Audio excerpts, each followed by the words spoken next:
Yeah, you don't have the video when you're on the phone. We're live. We are live. Okay, no one joined. See how many people are in? It'll say on here how many people are going to be in. Let me just post to. I'll just welcome everyone to come in.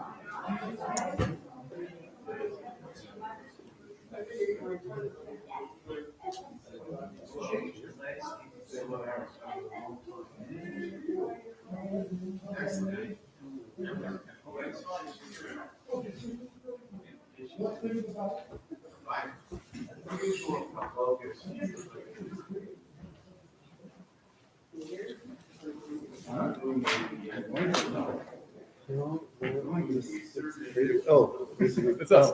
Yeah. Okay. So we're live. You're alive. Yeah. Live and alive.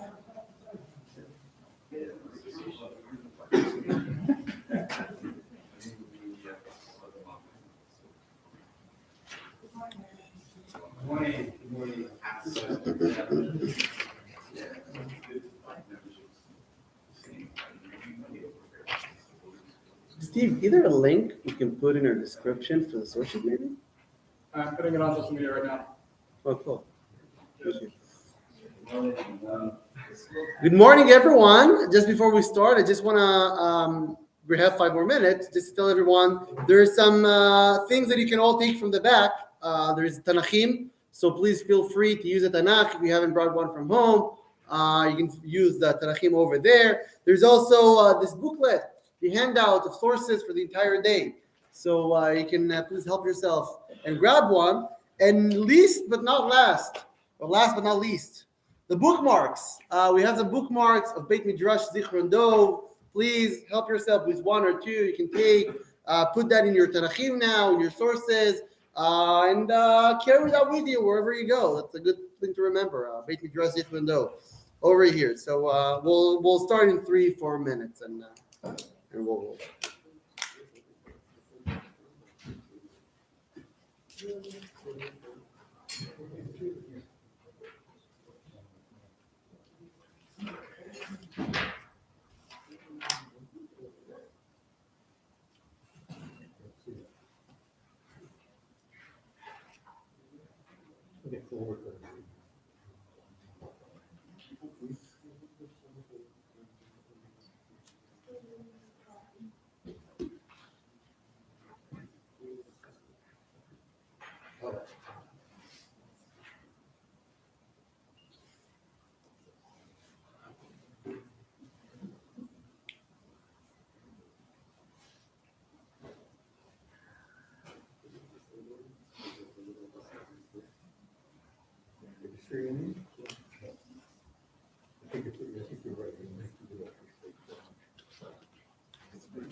Steve, do you want to call the people in the back? Maybe that we're going to start in a minute? Yeah. Thank you.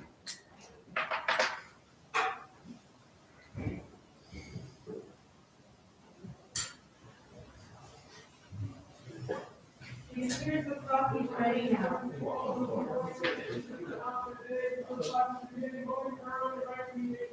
Oh, wow. That was a serious announcement. Thank you, Steve. We could hear you all the way to the show. Thank you. Yeah, we could hear. Thank you. I mean, I'm competing coffee now, so we'll see who's going to win. Coffee or me? All right, so we're hitting 10.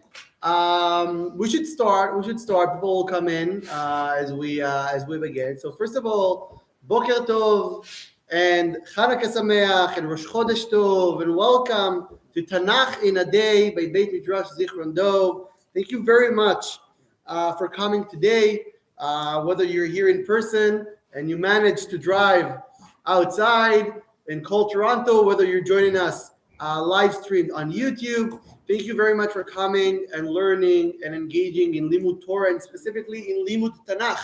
My name is Idan Rakovsky. I am rabbinic assistant at Shari Tefillah Congregation. I'm also an avrech here in Beit Midrash Zichron Dov, originally from Kibbutz Masuot Yitzchak in Israel. I'm not expecting anyone to know where that is. Maybe some of you know. Kibbutz Masuot Yitzchak, somewhere between Ashkelon and Ashdod, somewhere there. So that's where I'm from, and we're here. My wife Priel and myself, we're here in Shlichut to learn Torah, to teach Torah, to be a part of the wonderful Toronto Jewish community. And that's our second year in Shlichut, and we're very happy for this opportunity to be here and to learn with everyone. I want to open with some thank yous before I start our class. People are coming in. I'll just mention again that there's Tanachim at the back, and there's some sources, some booklets for the entire day. All the source sheets that you need for today are part of this booklet, and also bookmarks. How fun is to have a bookmark where you can put in any of your books. Tanachim specifically, if you want in your Seder. It's always good to have Beit Midrash Zichron Dov with you everywhere you go. I want to open with some thank yous for whoever helped us in arranging and organizing this wonderful day of learning. So first of all, I want to thank the one and only Rabbi Turchiner, who is currently not in the room. He's outside staffing the door. But we all know Rabbi Turchiner. We all love Rabbi Turchiner. And I know he doesn't love to get those compliments in front of him. But because he's not in the room, I'm able to say that really nothing of that will be happening without his, we can give some hand. We can give a applause to Rabbi Turchiner. Without his great will and great motivation to be Mechazek Torah in Toronto. So thank you for Rabbi Turchiner. I want to also thank Rabbi Jared and Standig for printing the booklet and for putting everything together. So thank you, Rabbi and Standig, for that. I want to thank the office of Beit Midrash Zichron Dov, to Aya and to Esther for really organizing the entire thing on the side. Everything that is not content-wise has been under the responsibility of Aya and Esther in the office. So thank you very much for that. I want to thank Sha'arei Shamayim congregation for the Tanachim we all use here. They greatly and generously allowed us to borrow those Tanachim from them. So thank you for that. And I want to thank also Serena and David Kashitsky, the entire Kashitsky family, for dedicating the entire day of learning of Tanakh in a day in loving memory of Riva Kashitsky, Zichra Livracha. So thank you for that, and thank you again, all of you, for coming today. This year is called the Arc of Bereshit, Universalism to Particularism. Now, I'll be honest with you. As you know, I'm Israeli. That's not the kind of titles I would choose to my class. All right? Universalism to particularism. It took me a while to know how to even pronounce the words. All right? But I'll be honest with you that when I shared with Rabbi Turchiner what I wanted to open, when I knew I'm going to open Tanakh in a day, and I thought to myself, what could be a great class, a great introductory shiur to an entire day of learning focused on Jews and non-Jews in Tanakh? I said, okay, I have one shiur in mind that I have to give. I just don't have a good title. Rabbi Turchiner, please help me with a title. So thank you, Rabbi Turchiner, for that title. And here we go. So this shiur is dedicated by Sarah and Harry Ross, Le'ilu Nishmat Sarah's parent, Asher Zelig ben Tzvi Shlomo Zichro Livracha, and Beila bat Yosef Yehuda Zichro Livracha, and Harry's father, Naftali ben Tzvi Zichro Livracha. May their neshama have an aliyah. So when we talk about Jews and non-Jews in Tanakh, there is so much to talk about. There's literally so much to talk about. Almost in every single page in Tanakh, there is something involving Jews and non-Jews. It's almost like the entire Tanakh is dealing with this issue, right? So, as an introductory shiur, I would say, as an introductory question, I want to put on the table, I would say, one of the most basic questions that we should all ask ourselves when we approach this day. What does the Torah have to say about non-Jews? Right? We believe, I hope, that Torah was given to the Jewish nation. to the Jewish people. So why in the Torah there is so much stories and issues and discussions and this and that on non-Jews also? What does the Torah wants to teach us, to tell us about the world, about the non-Jewish world, and so on? This is my introductory question, and I think it's an important question to address for the entire day of learning. And I want to do that. Oh, I don't think I need it. Do I need it? Yeah, I should have it? Okay, I'll have it. Oh, wow. Okay, here we go. Wow, that never happened before. So, do we have something we can put it on? Like a stand or something? You'll check. Thank you, Alka. Thank you, Alka, very much for helping with this, also for this arrangement. Thank you very much. You're the best.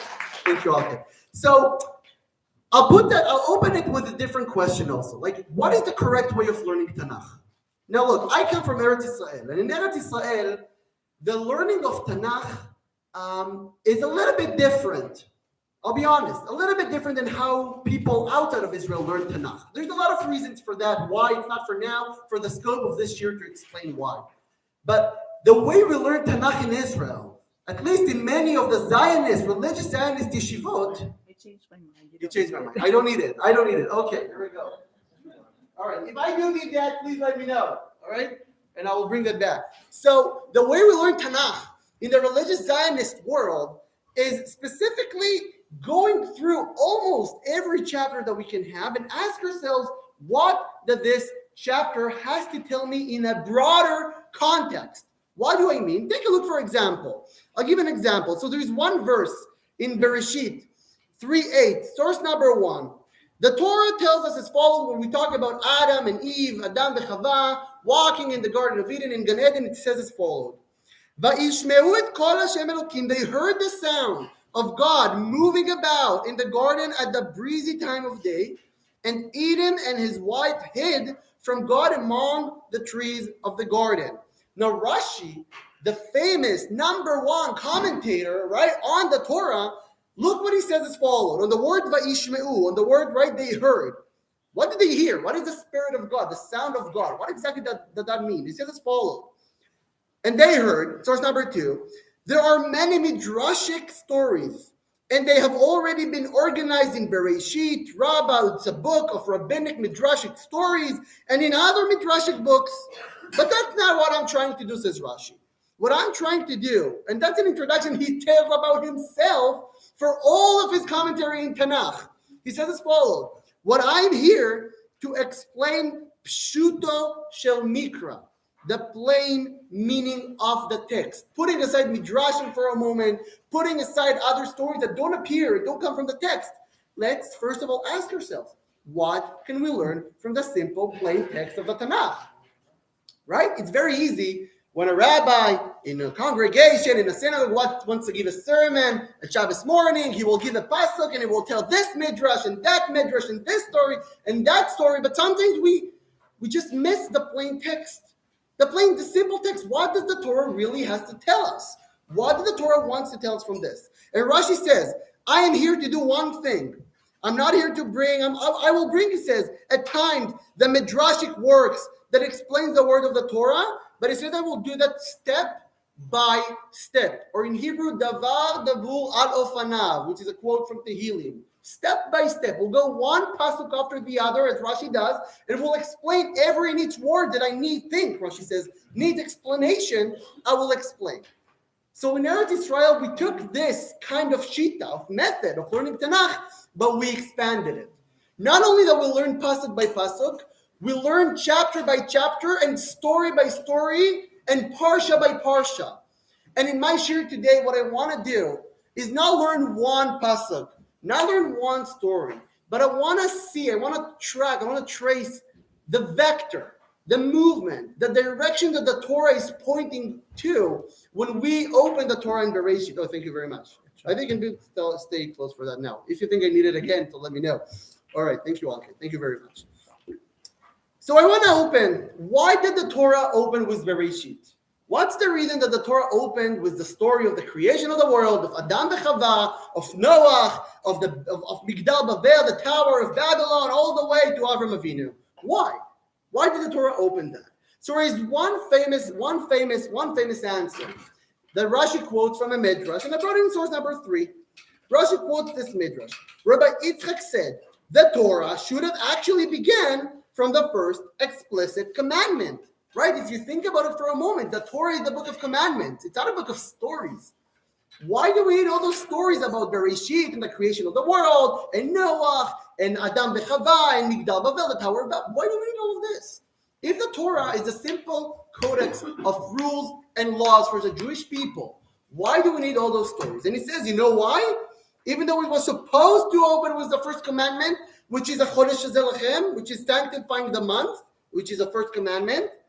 So why did the Torah begin from Bereshit? He says, in order to reveal his power works. Koach ma'asav v'gil le'amo. His power works. Kadosh Baruch Hu, God wanted to reveal to the world. And it says in Tehillim, in Psalms 111:6, he revealed to his people his powerful works. God wanted all nations to see the beauty of creation and the idea that he, God, is the one that is behind everything we're going to read, everything we're going to experience. Doesn't matter if it's Jews or non-Jews. Right? Sorry? Blueprint, right? Sorry? The blueprint. The blueprint, okay, might be. I'm not sure what blueprint is. Sorry, but okay. It's the outline. Okay, the outline of the world that HaKadosh Baruch Hu is behind the entire creation. Now we know that when HaKadosh Baruch Hu, when God created the world, He really thought He's creating a wonderful thing, right? How do we know that? Because He says Himself. Look in source number 4. God says, and God saw all that had been made and found it very good. Right? And there was evening and there was morning the 6th day. HaKadosh Baruch Hu, God really thought that what everything He created is really wonderful.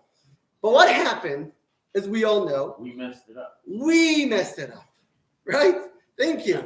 We messed it up. The people messed it up. I'll take questions at the end of the class. I didn't mention that at the beginning, but right, we're gonna do the class until like 5 minutes before 10:30. Then there'll be time for questions. All right, and if not, I'm ashamed of that. All right, but there're gonna be questions. Don't worry. So we can write it down. There's pencils at the back. You're amazing, sir. Thank you very much, sir. You're amazing too. I Thank you. But we are the one that messed it up. We are the one that messed it up. We're the one that really did the things wrong. Look, for example, the Mishnah of Avot in source number 5 says, there were 10 generations from Adam to Noah. 10 generations from Adam to Noah. 2 parashot, 2 weekly Torah portions, 10 generations in between. In order to make known that long suffering is His, for all those generations kept on provoking Him, God, right? Until He brought upon them the waters of the flood. He created the world and He thought, this is amazing. This is Tov Me'od. Maybe not perfect. He didn't say Mushlam. Didn't say perfect, but Tov Me'od. It's very good. So what happened? Why did God want to destroy everything that He just created again and maybe created from the beginning, from Bereshit again after the flood? Because people were not good. The people were corrupt. It's the people that caused it, right? And it continues and it says, and there were 10 generations from Noah to Abraham. Another parsha from Noah to Lech Lecha. The 3rd parsha of the Torah. 20 generations in the first 3 parshiot, the first 3 Torah portions. 10 generations from Noah to Abraham, in order to make known that long suffering is His, for all those generations kept on provoking Him again, until Abraham came and received the reward of all of them. So there's a difference between Abraham and Noah, but people also after the flood continue to be corrupted. People continue to not do what God wanted them to do, and that's what happens. But I want to ask, based on those 3 parshiot, Bereshit, Noah, and Lech Lecha, from the creation of the world, Adam v'Chava, Noah, right, or Migdal Bavel, the Tower of Babylon, and Avram Avinu that we're only introducing in Parshat Lech Lecha, the 3rd weekly portion.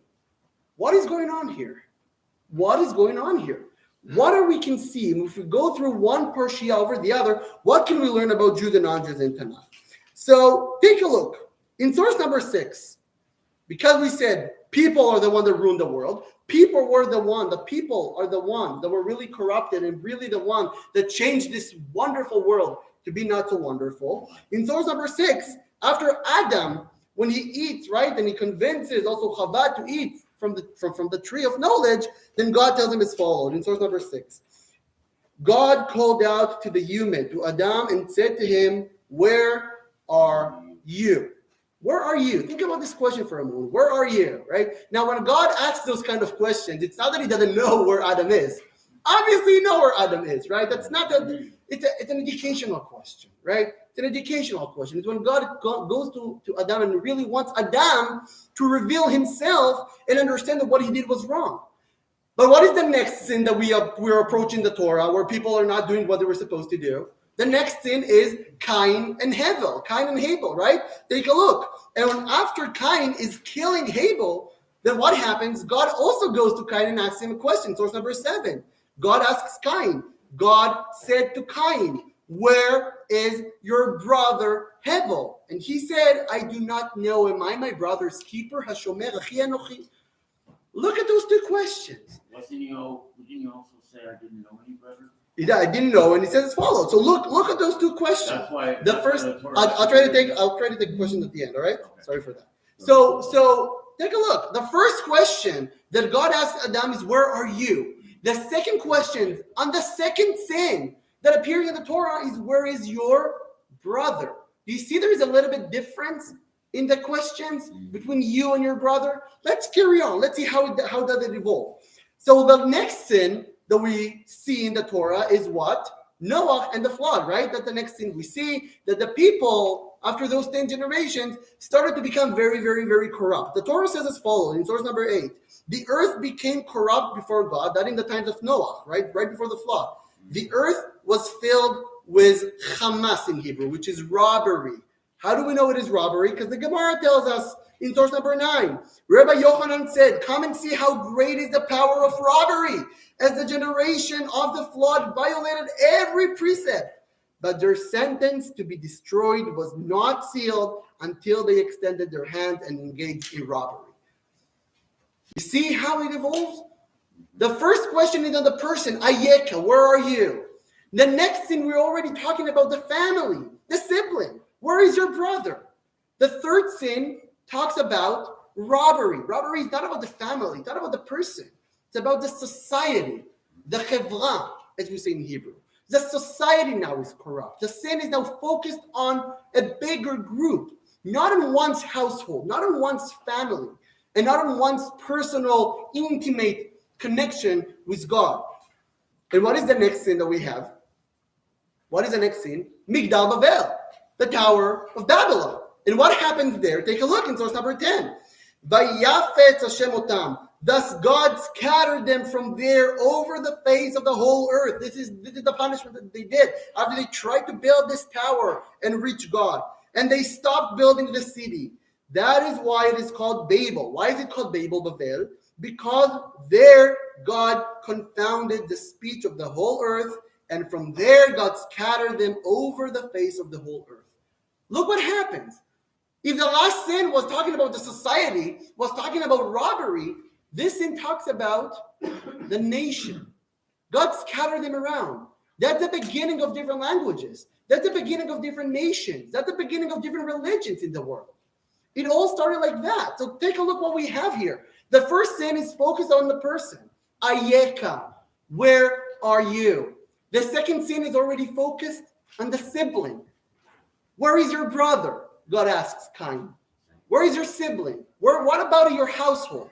The third sin is focused on what? On robbery and the society. It's a broader, it's a bigger circle than one's household.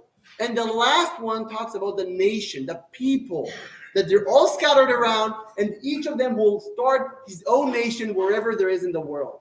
Do you see here the progress? Do you see here the vector? When I opened this year and I said, when we learn Tanach, davar dabur al ofanav, step by step, it's not only like Rashi did, which is one pasuk, one verse over the other. It's also to try to zoom out and look in the entire book of Bereshit, of Genesis, from a wider perspective, to see how it evolves, how one parsha turns into another parsha, turns into a third parsha, how one sin turns into another sin, into a third and a fourth sin.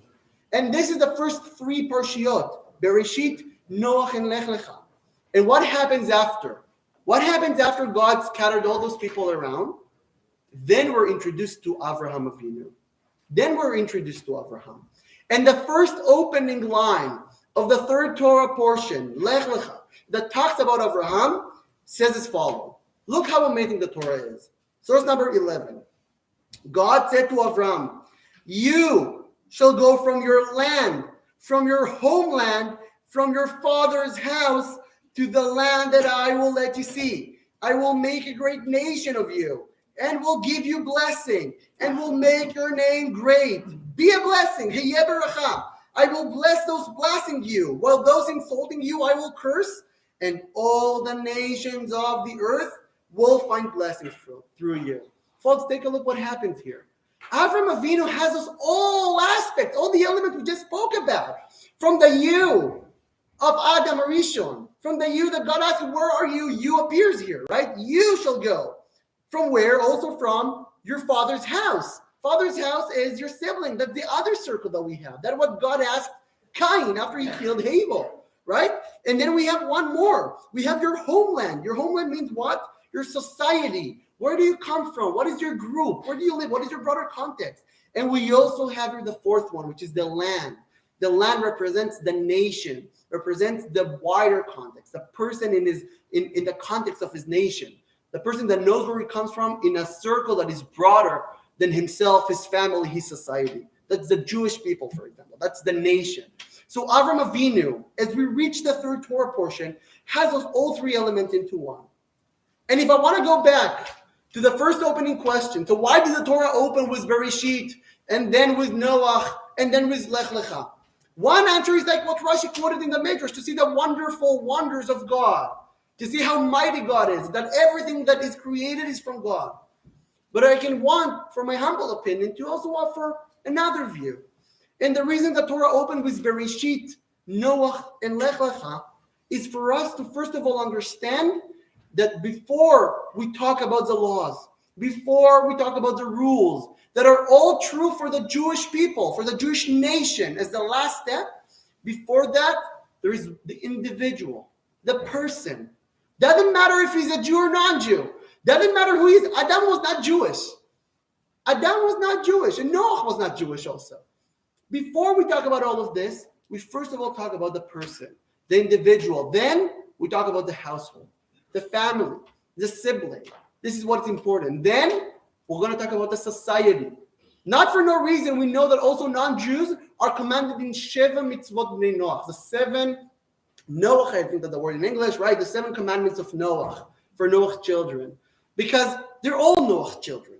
Not only Jews are Noach's children. And the Torah opened with that to tell us the entire world was created for everyone. For everyone. Also for non-Jews. We also share the world with them. And that's fine. This is lechatchila. That is what the way it's supposed to do. And how it's supposed to be. But then, slowly as it progresses, slowly as it evolves, the Torah turns from this universal message that all creatures were created in the image of God, that we all should share our living, our existence with everyone, also with the non-Jews. Slowly, the Torah turns to be more particular, to talk about the nation, and not about other nations, about our nation, the Jewish nation, to talk about Avram Avinu. And Avram Avinu has all those elements in him, and this is why Avram Avinu, when he is being blessed by God, his bracha, his blessing, is that he will be a blessing to everyone. All nations should be blessed by you, says God to Avraham Avinu. Because Avram Avinu is the father, not only of Judaism. We know he's the father of all monotheism religions. He's the father of Islam, and he's the father of Christianity. And we know, and we want to say, that by opening the Torah, was talking about everyone. And again, talking about all non-Jews, all creatures, the individual. You can see I brought here the circles at the end so we can make it a little bit more sense.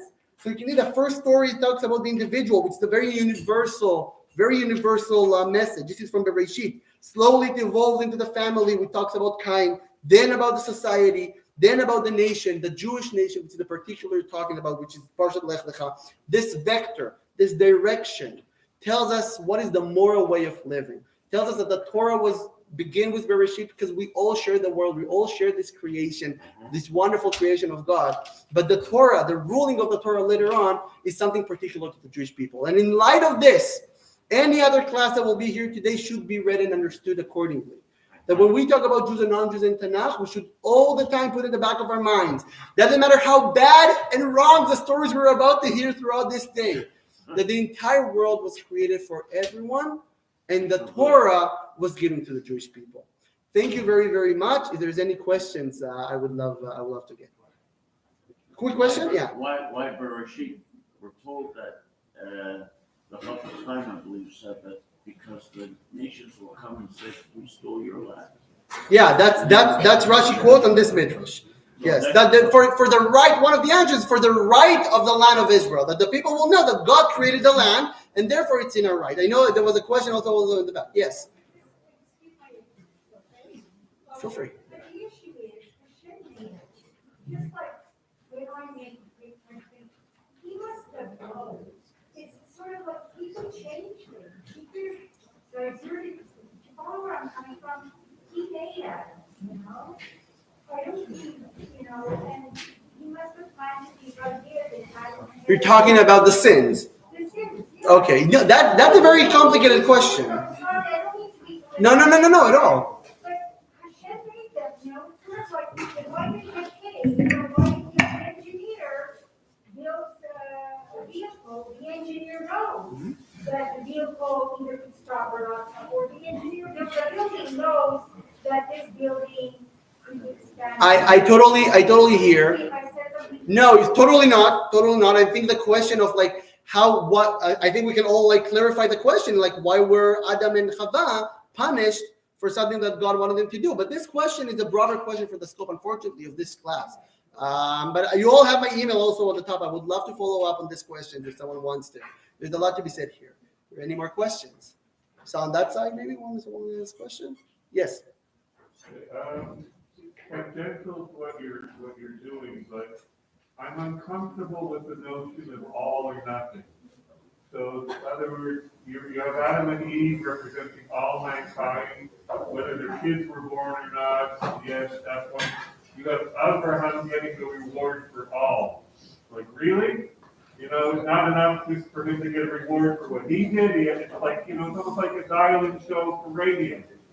This caller doesn't get it, the next caller gets the cumulative. So Okay. I'm comfortable with the notion of all or nothing, which comes in there.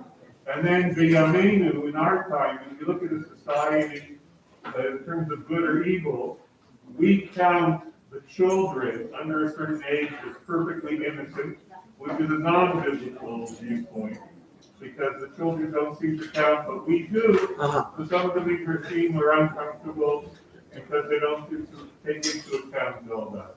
I think I'll leave that as a comment. I think there's a lot to be said on this one. But I can feel your sense of feeling uncomfortable with saying all and everything, but all or none. But again, the Torah had to decide here how to write it down. So in that sense, it is all or no one. In that sense, maybe in our time we should understand it in a more complicated way.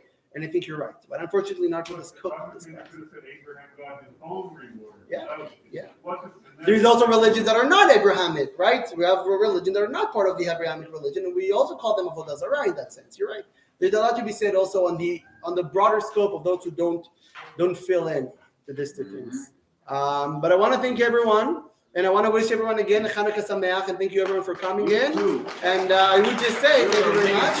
Thank you. I would say that again at the back there is some booklets and bookmarks and Tanachim, and there's coffee outside, so please feel free. We'll start in 2 minutes. Rav Yehuda Man, a dear friend, will start his next year. Here he is. Or Moishi, one of the two. We'll start their class. So thank you very much for coming today, and have a great day of learning. Good morning, everyone. Thank you all so much for coming. As you can see, we have a very full house. More people are coming in every second. There are plenty of seats available up front. If any brave souls would like to come claim them, please feel free.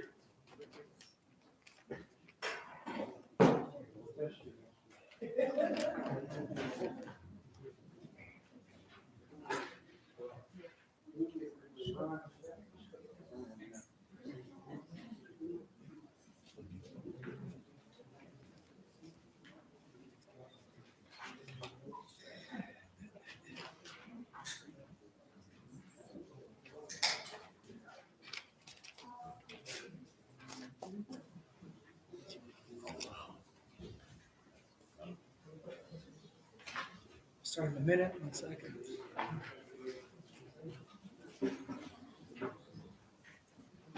I'm reminding there are source sheets in the back, Tanachim.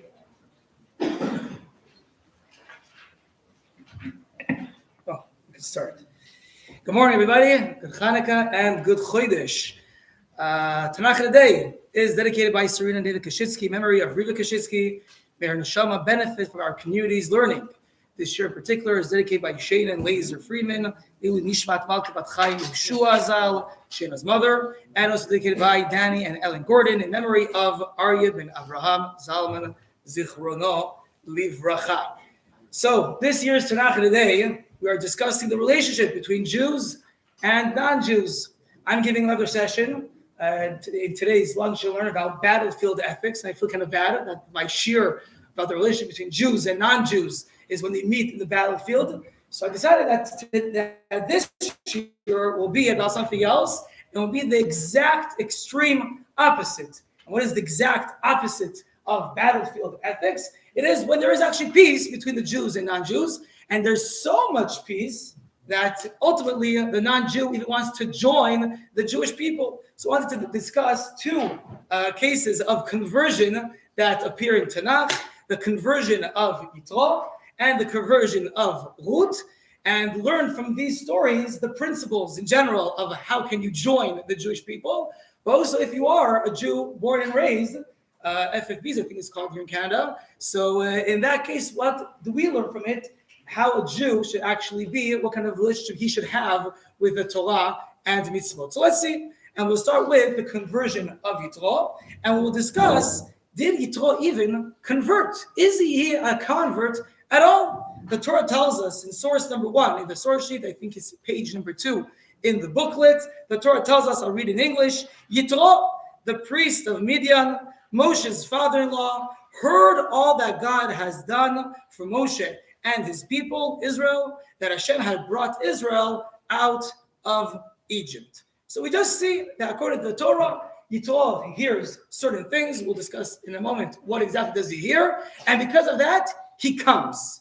Rashi tells us, by Shema Yitro, what was the particular report which he heard so that he came. We see that Yitro came. What did he hear that because of that he came? He heard two things: the division of the Red Sea, the splitting of the sea, and the war with Amalek. So according to Rashi, Yitro hears two miraculous events, the splitting of the sea, the war of Amalek, and because of that, he comes. Did he convert? We don't see that. We only see Mashmua Shama Uva. What did he hear? That because of that, he came. However, the Gemara in Zvachim, in source number 3, adds another word that changes this thing entirely. I'll read the Hebrew version in source number 3.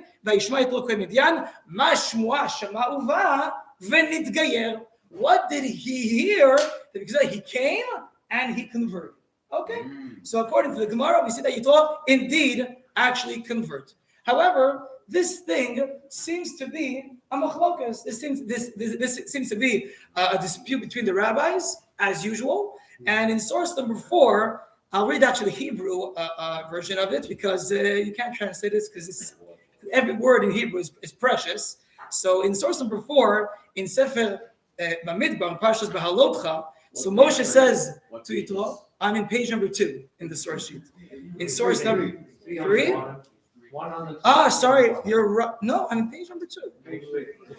Where am I? It's page number 3 and the bottom. Sorry. On page number 1, you're right. Sorry, my bad. You're right. 2 in the middle. Okay, so the Torah says in Parshat Baalot Chaim in source number 4, V'yomer Moshe Moshe is telling to his father-in-law, now he has a different name. Okay, it's a separate discussion. נוסעים אנחנו אל המקום אשר אמר השם אותו אתן לכם. לך איתן והיטבנו לך. Moshe is telling to Yitro, we're now leaving and heading to Eretz Yisrael, the promised land. Come with us. And Yitro says no. ויאמר אליו, לא אלך. I will not go. כי אם אל ארצי ואל מולדתי אלך. I will not go. Rather, I will go to my country, my homeland. I will go. So the Or Chaim HaKadosh, Chaim ben Atar, in source number 5, he says that when Yitro refuses to come, he seems to add another word, which seems to be redundant, which seems to be superfluous, when he says, El artzi ve'emolati elech. If you're saying, I will not go, So why do you have to add, I will go someplace else? If you're not going, you're not going, okay? I asked you if you're coming with us. No, I'm going someplace else. And in source number 5, Reb Chaim Ben Atar, he brings a mechilta. It's a rabbinic, very early rabbinic source. And he says that there's a dispute between the rabbis. What does he mean when he says he's going to his homeland? And he says the following. I'm reading in the second line in source number 5. And he says, why do you have to add the extra word, I will go? He says this is dependent on machlokas, on a dispute in the Chilta. Vayishlach Moshe et chotno, Rabbi Yeshua omer, shalcho michvodo shel olam. It is told back in Parashat Yitro that Moshe sent away Yitro. What does it mean, sent away? Says Rabbi Yeshua, he sent him from the honor of the world. He sent him from HaKadosh Baruch Hu. However, Rabbi Yezer says, he says, listen, says Yitro, I am like a candle in a place where is the sun.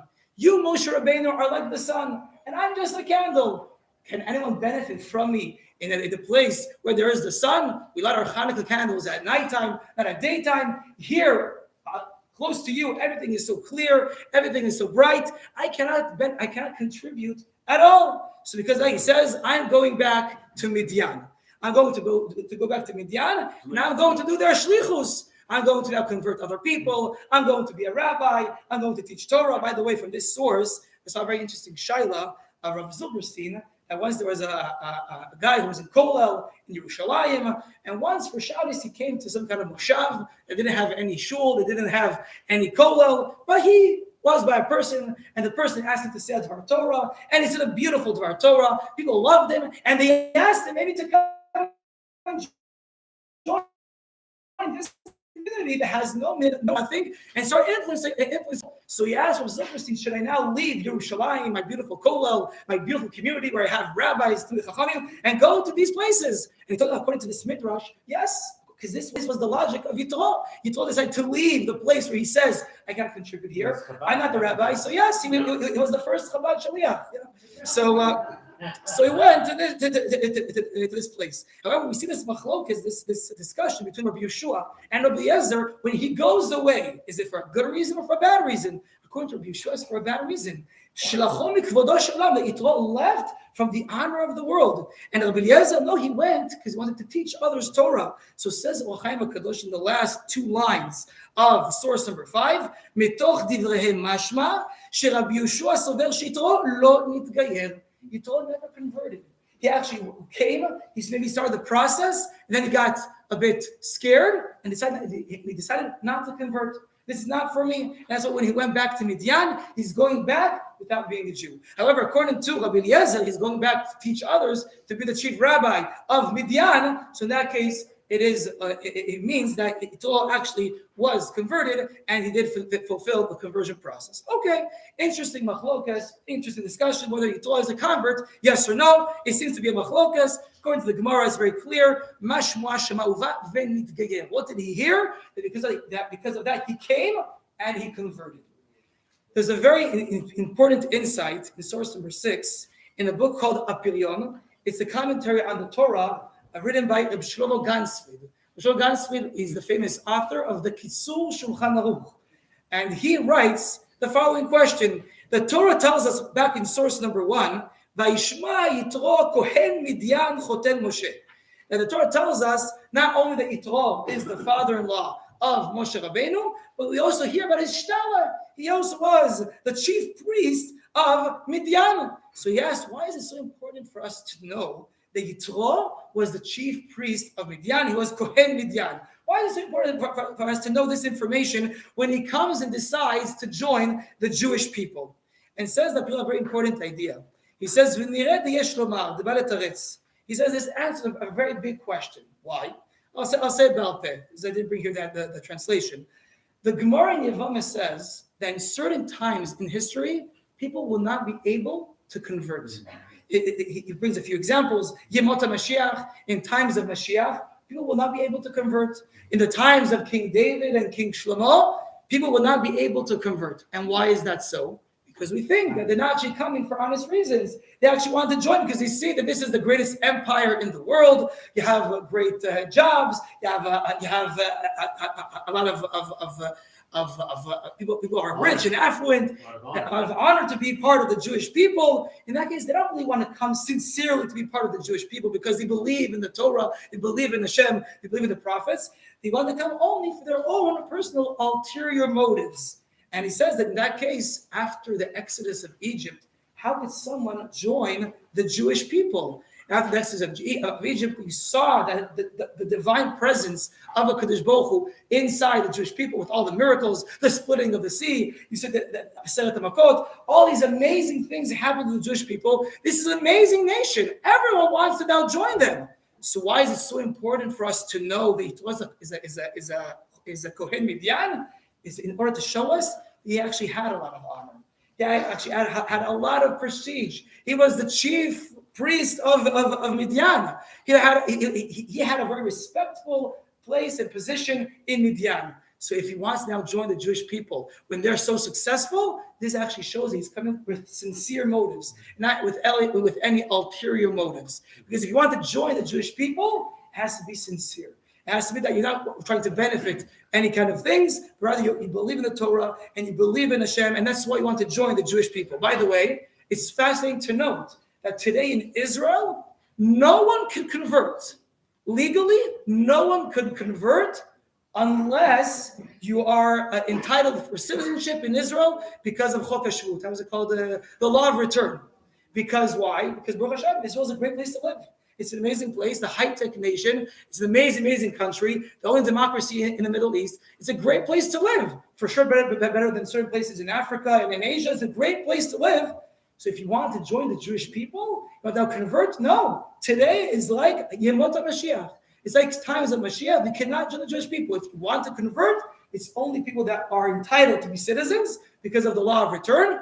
And if you still want to convert, and you're not entitled, so in Israel you have to go through a process called Va'adat Charigim, that you have to check if you're actually eligible to join the Jewish people. But says that this is the reason why they emphasize that Yitro is Kohen Midian, that he did not come and join the Jewish people because of ulterior motives, because it was easy, because it was nice, but because he felt sincere that the Torah mitzvahs are real. In the last paragraph in source 6, so he says that that's why it was important for Rashi to tell us that he came for two reasons. He came because he heard the splitting of the sea, and also he heard the war of Amalek. Why do you have to hear both things? If you hear and even witness the splitting of the sea, isn't that enough to join the Jewish people? I always tell my children on Pesach and also Pashat B'Shalach that one of the miracles of the splitting of the sea was that the entire waters of the world split in half. So isn't that enough of a reason to join the Jewish people? You have to also hear Milchemet Amalek. Says Mishal Gasri the same idea.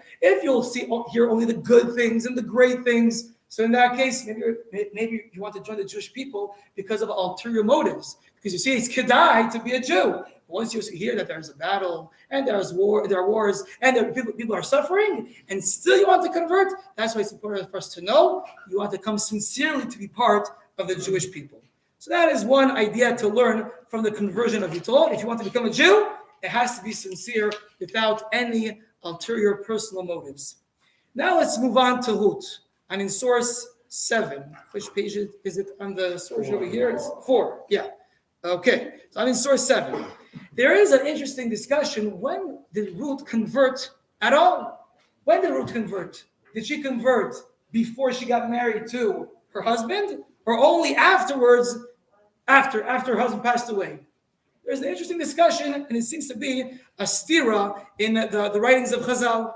The Navi tells us in source number 7 regarding Ruth that Elimelech had 2 sons, Machlon and Chilion, and in Pasuk David, it's written, Vayis'u lehem nashim moaviyot. Machlon and Chilion, they married non-Jews. They married Moabite women. So we see that at the time they got married, Ruth was not yet Jewish. Indeed, also the Targum Yonason says in source number 8, that the reason why Machlon and Chilion actually died was because of this transgression. Because they got married to non-Jewish women, that's the reason why they died. And also, this seems to be explicitly in the Midrash, in source number 9, in the name of Rabbi Meir, Tani B'Shem Rabbi Meir, Lo Girom V'Lo Itbilu Otam. That both Ruth and Orpah, they were not converted, and Machlon Bechlon indeed married non-Jews. That actually does seem to be the pshat, because we do learn that the laws of conversion from the book of Ruth, which is after Ruth's husband passed away.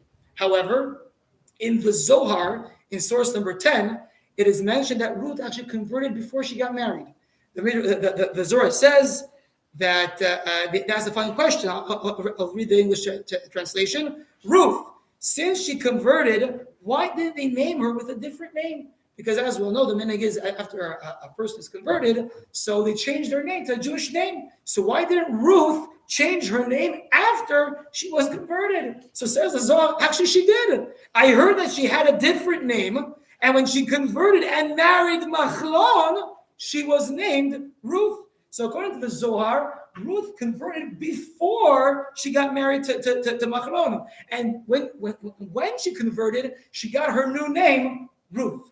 By the way, it's very interesting to note that Ruth is the Gematria Taf Reish Vav 606.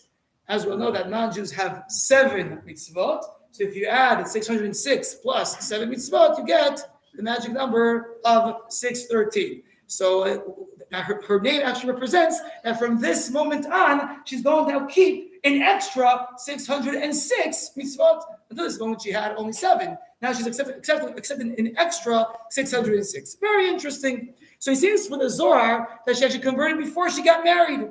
And in source 11, actually seems to be explicit that Machlon Bechilyon, they were Gdolei Hador, they were the greatest rabbis of the time. And they died. Why did they die? Why were they punished and died? Because they left Eretz Yisrael to the diaspora. That was the reason why these tremendous rabbis, these tremendous leaders have died.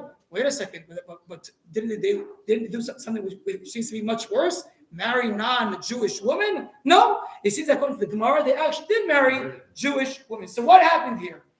Did they convert or did they not convert? Before or after? What is the story? It seems that on the one hand, they were converted when they got married. However, it also seems that they converted only afterwards when they were with Naomi. And Naomi tells her, go back to your people. And she says, I will go with you. As mentioned in source 12, that she had a new process of gerus, of conversion, when she was with Naomi. So what happened here? How does this make any sense? When did she convert? So there's a brilliant answer given by Moshe Sternbach. Moshe Sternbach is the chief rabbi of the Eidah Haredis in Yerushalayim, a tremendous Talmid Chacham, and the neighbor of my in-laws. And he says, according to the Gemara in source 13, the Gemara in source 13 tells us that sometimes we accept converts when they're underage, when they're not yet bar mitzvah. A convert, if he wants to, if a young boy wants to come and join the Jewish people, or his parents want to come and join the Jewish people, we actually convert him, and we do the circumcision, and he could go into the mikvah. However, he's missing something. What is he missing? He's missing the most important part of the conversion, which is accepting the Torah and the mitzvot. Since he is underage, he's not eligible of saying, I'm now accepting all the 630 mitzvot and all the mitzvot of Rabbanan, Shulchan Aruch, Gemara, Shas. No, he doesn't have that. So what do we do? The Gemara tells us that the Beis Din accept the mitzvot for him. Seems kind of strange. So says the Gemara in source 13, Higdilu yecholim limchot. When a young child was converted as a child, so when he comes to the age of bar mitzvah, he can protest and say, you know what? This is not for me. I don't want to be a Jew. Usually if a regular convert, if he wants to say, I'm no longer a Jew, it doesn't work. If you're Jewish, you're Jewish. There's no way back. But a young child, if he was converted as a child and then becomes 13, so he can now say, I protest, I don't want to stay Jewish. He can do that. And says the Tosfot in source 14 that this is his Kabbalat mitzvot.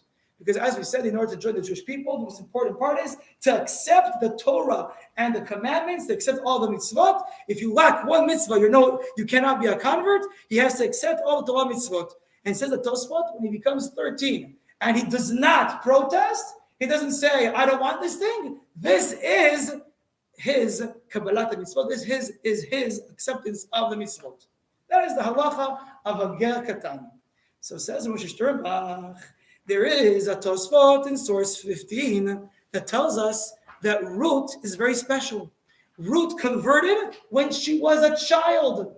When she was a young girl, she saw the light. She wanted to do the Jewish people. She converted as a child.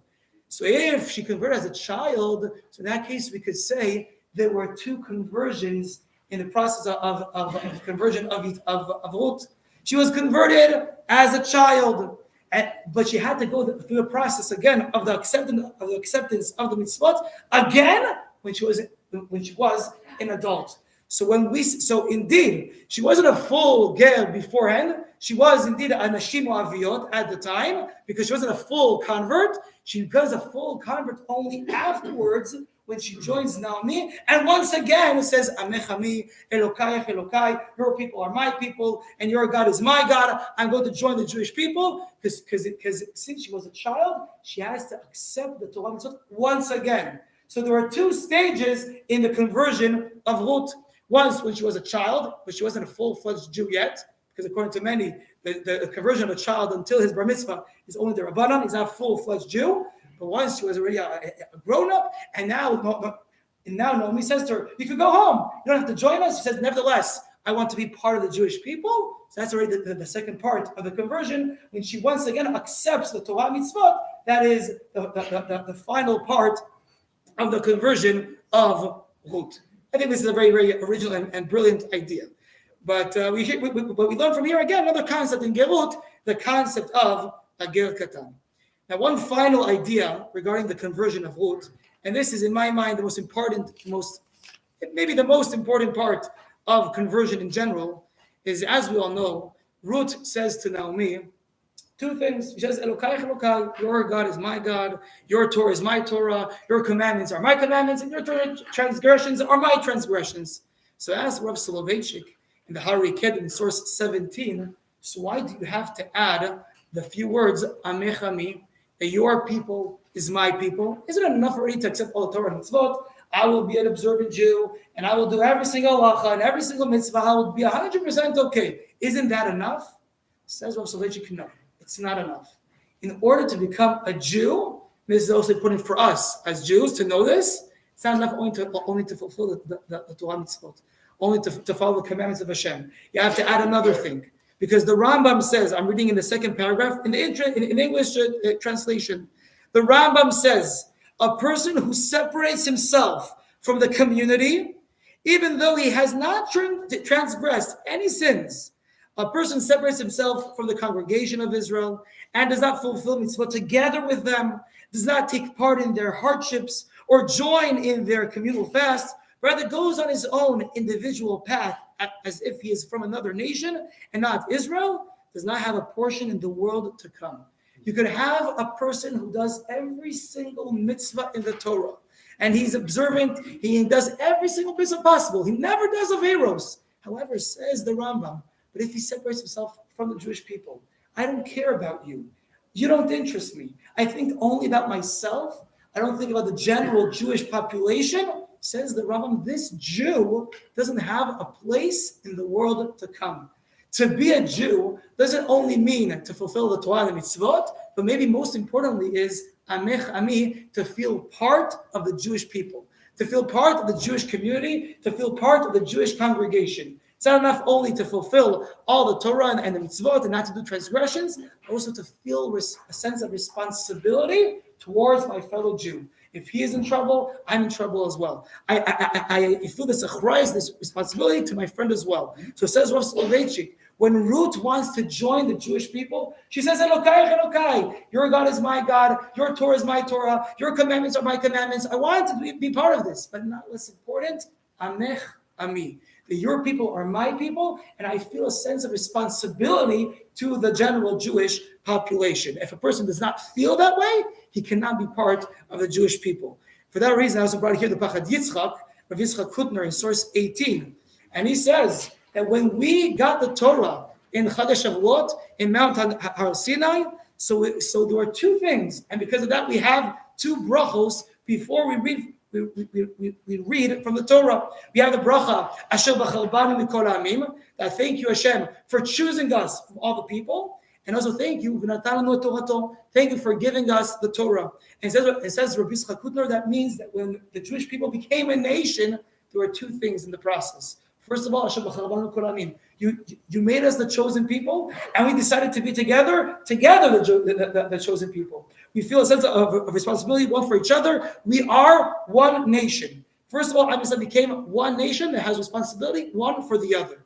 And only after that, only a few days later, we have V'natalanu Torato. Thank you for giving us also the Torah and the commandments. Because when you become a Jew, so you have to take two things upon yourself.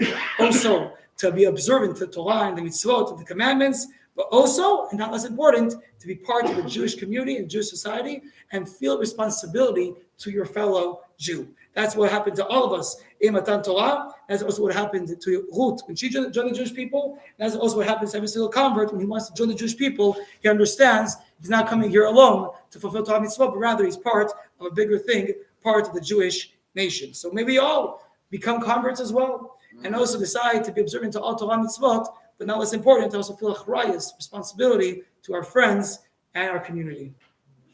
If there are any questions, I'm here for the next 4 minutes.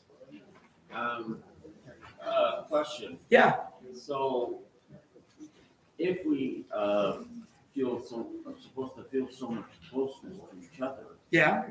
why does Sinat still prevail? That's why it's so terrible. That's why Sinat Chinam is such a. Of ultimate proportion. Sorry? That's a dichotomy of ultimate proportion. Yeah. For that reason, the second Beit HaMikdash was destroyed. So you see how important it is. Not less important than very, very big sins of the Torah. Let's have Sinat Chinam. let's have Ahavat Yisrael. Yes, absolutely. I'm not saying which one. Absolutely agree. So, are we, sorry, go ahead. Yeah, sorry. No, I'm not. Go ahead. It wasn't clear, to me, sorry, Yeah. on this, but is there a consensus on whether or not Yitro did convert? You talked about the protest, but I wasn't sure if there was. So, as I said, there is an opinion that says that according to Rabbi Yeshua, he did not convert. However, the Gemara does seem to conclude and think that he did convert. So it could be that according to Rabbi Yeshua, there's a different version of the Gemara. I don't know. Or that Gemara is according to Rabbi Eliezer, not according to Rabbi Yeshua. But it doesn't seem to be 100% sure that he did convert. So then he converted and went on Shluchos. Yeah, like me. So I'm just wondering about what you're saying about Ruth. Was she underage when she married? Yeah. And Orpha as well? Or Yeah. Both of them. So Orpha decided to leave, and she protested on the mitzvah. And only asked both of them. Yeah. Orpha And she said, said, "I'm not doing this." yeah, I'm not going. Yeah. It's a tremendous Kiddush. Why didn't she just schlep Orpha over and we wouldn't have had the fight go on in the first place? You can't force people to become Jewish. No, They she have to wanted decide to- on their own to do so. She wanted to originally, she should have just left it at the end, let her go. Okay. Shkoyach, everybody. Happy Hanukkah and have a good Chodesh. And we have now a shir by Rebbetzin Emma Taylor, Rebbetzin of the Shari Shemayim Synagogue. Oh, wow. There's your call, brother. Okay. Good morning, everyone. Thank you very much for coming out this morning. We are already 1 hour into our program, which runs until 4, as I hope you know. I can't see the clock to see whether it's officially 11. We tried to time in breaks for people to be able to take a minute to stretch in between the sessions. So if anyone wants to get more refreshments, that's available.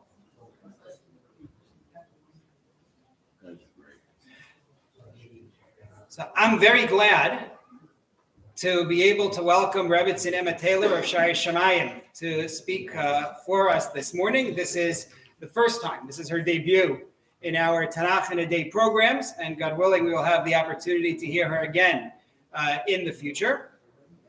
Rebbetzin Taylor is from London, and she has a degree in history from King's College, as well as a master's in education and special education from Touro in New York.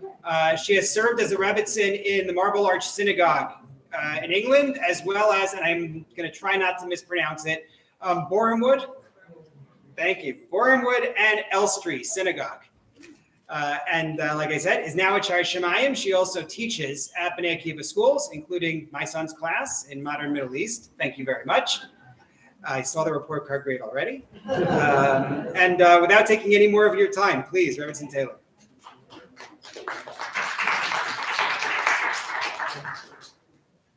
Thank you so much. I'm going to learn to record this. Okay.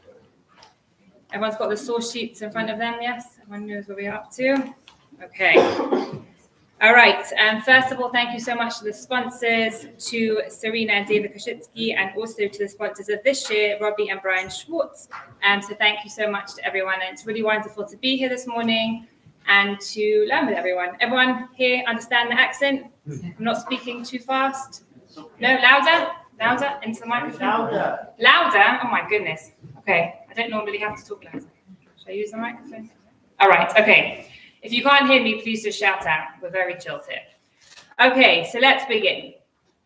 So today the topic is Moshe between Egypt and Israel. So it's a very, very interesting topic. It's something that I never really thought about or looked into until I was tasked with doing this year. So I've learned a lot myself by doing it. So thank you very much, Rabbi Torgino. And also, it's great to be able to explore some of these ideas with everyone here today.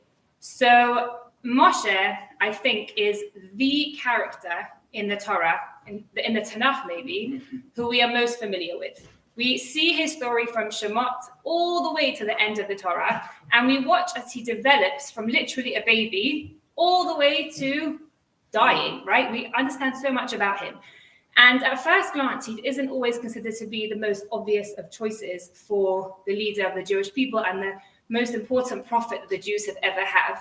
But as time progresses, we get to see why he was chosen. And we get to see and watch him develop from a little baby into this incredible spiritual leader.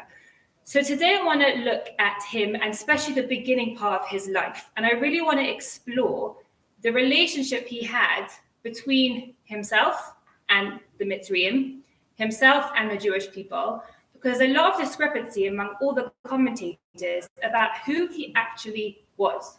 How did he identify? That's what we're going to be looking at today. So that's our main question. Who was Moshe? Was he an Egyptian? Was he a Jew? Did he straddle between two worlds? And I think really, for me specifically, the reason why I found this so interesting was because many of us, either by choice or because we have to, straddle two worlds. We live in the non-Jewish world and the Jewish world, either by choice or because that's what we want to be doing. That is the premise of modern Orthodoxy, I would say. And therefore, looking at Moshe and how he dealt with this situation really showed me an amazing approach in life. So let's start right at the beginning.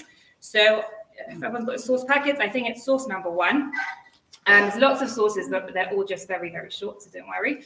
And it starts right at the beginning, Moshe's conception. Vayelach ish mibeit Levi v'yikach et bat Levi. Very famously, we understand that Moshe was conceived. And a very important message, not so related to this year, but I love this concept, is that we don't even know who his parents are at this particular juncture. And we know that his parents are Yocheved and Amram, who were the leaders of the Jewish people at the time. But it doesn't say that. And to me, it tells us an amazing concept in Judaism, which is that it's not always about your yichus. It's not always about your family name. It's not always about where you come from. It's about you as an individual. And this is going to become very important later on as we get to know Moshe a little bit more. So it seems to be irrelevant to really who his parents were. And it really teaches us that we can strive for greatness irrelevant of where we're born, who our parents are, or the communities that we are born into. Now, this sort of like nature-nurture debate is something that we're going to be continuing on throughout the rest of this year. So let's move on to the second source, Pasuk, chapter 2, verse 7. And it says, Vatana achoto el bat paro. This is when Moshe is found in the river Nile, and Miriam, his sister, sees Batya taking Moshe out, and she says to her, do you want me to get a Jewish nurse for this baby? Why is that? And the Gemara and Sota says in the next verse, again, we're not going into it all inside, in source number 3, it says that he wouldn't nurse from a non-Jewish mate. And here we see again, from the beginning, this relationship between Moshe, a Jew, and a non-Jew. Even at the age of 3 months, we're told, he wouldn't nurse from a non-Jewish person. What does that tell us about Moshe as an individual?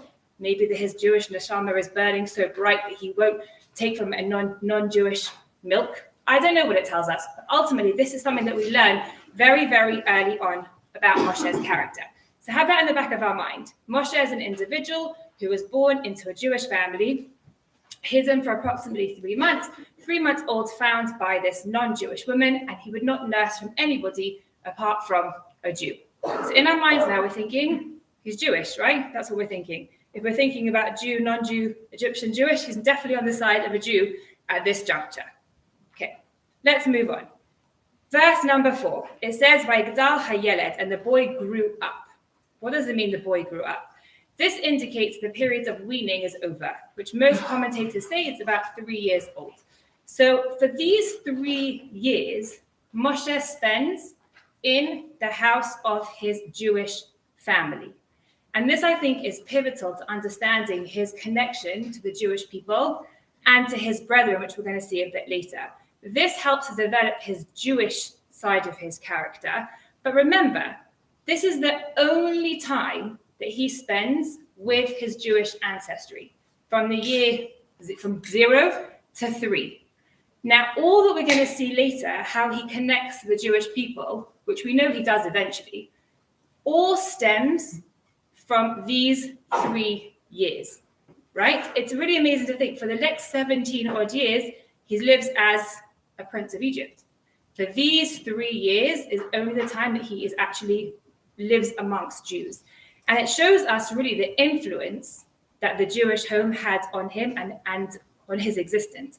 And again, this whole nature and nurture understanding comes up here as well. Now, it's still not clear at this stage. Well, I would say at this stage particularly, he's really considered to be a Jew, right? Before he goes off into the house of Pharaoh, he's still Jewish. But it's not clear that it's going to continue up until this point. Let's have a look and see. And we learn so much from his actual name, Moshe. This is where the commentators start to conflict as to who he actually was. So let's have a look. It says, the end of that pasuk, it says, and she named him Moshe, because from the waters I took him out. Very famously, that's why he's called Moshe. Now, what does the name Moshe actually mean? What is it? A Jewish name? Is it an Egyptian name? What is the name Moshe trying to teach us? And this is where we get the conflicting views of the commentators. Now, the Ibn Ezra, who's source number 5. Source number 5 says that Moshe was an Egyptian name. The name Moshe is solely Egyptian and emphasizes that he actually aligned himself with the Egyptian persona, with the Egyptian people, with the Egyptian side of his personality. That's why he was called Moshe, to reflect his Egyptian personality. Okay, remember that. That's the Ibn Ezra's view, is that Moshe is Egyptian. Now, if you flip over the page, I think, and mine's the next page, the Chizkuni has a totally different approach. The Chizkuni says something very different. The Chizkuni says that no, it's not an Egyptian name. It is purely a Jewish name. And it says, and I'm not going to read the Hebrew, just glance over it yourself in the English or the Hebrew, but it says that there's 2 reasons why he thinks, the Chizkuni comes to the conclusion that it was actually a Jewish name. Why? Number 1, Batya was apparently, some commentators believe that why was she in the Nile in the first place? Not just bathing, she actually was converting. And this conversion meant that she had studied, she knew about Judaism and Jewish names and Jewish words. Therefore, she was the one that called Moshe, Moshe, and she called him a Jewish name because she herself was about to become Jewish. She herself knew about Judaism and knew about the Jewish approach, and therefore she named him a Jewish name. That's one of the Chizkuni's understanding. The second understanding actually was that it's still a Jewish name. It didn't come from Batya.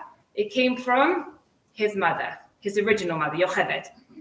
And this again shows us the importance of those 3 years living in the house of Jews, is that Yocheved named him Moshe, and out of respect for his mother out of respect for the situation in which Moshe found himself in, and Yocheved, who had to give away her son, Batya kept the name Moshe.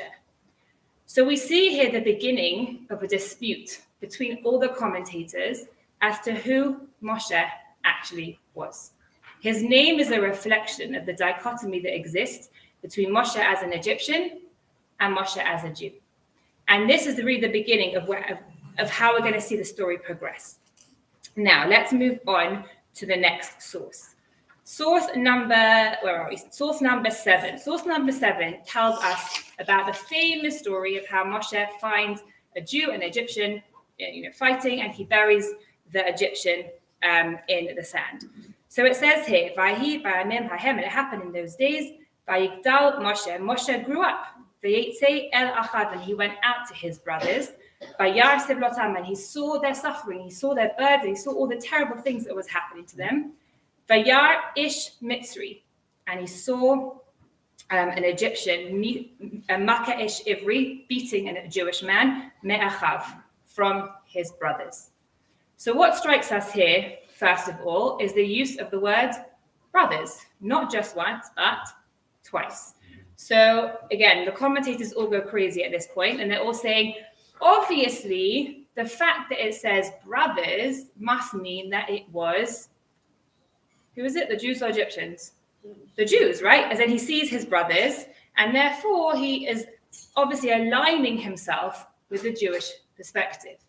That's not so clear that actually is the case, and we're going to explore that a little in a second. Turn the page over to source number 8.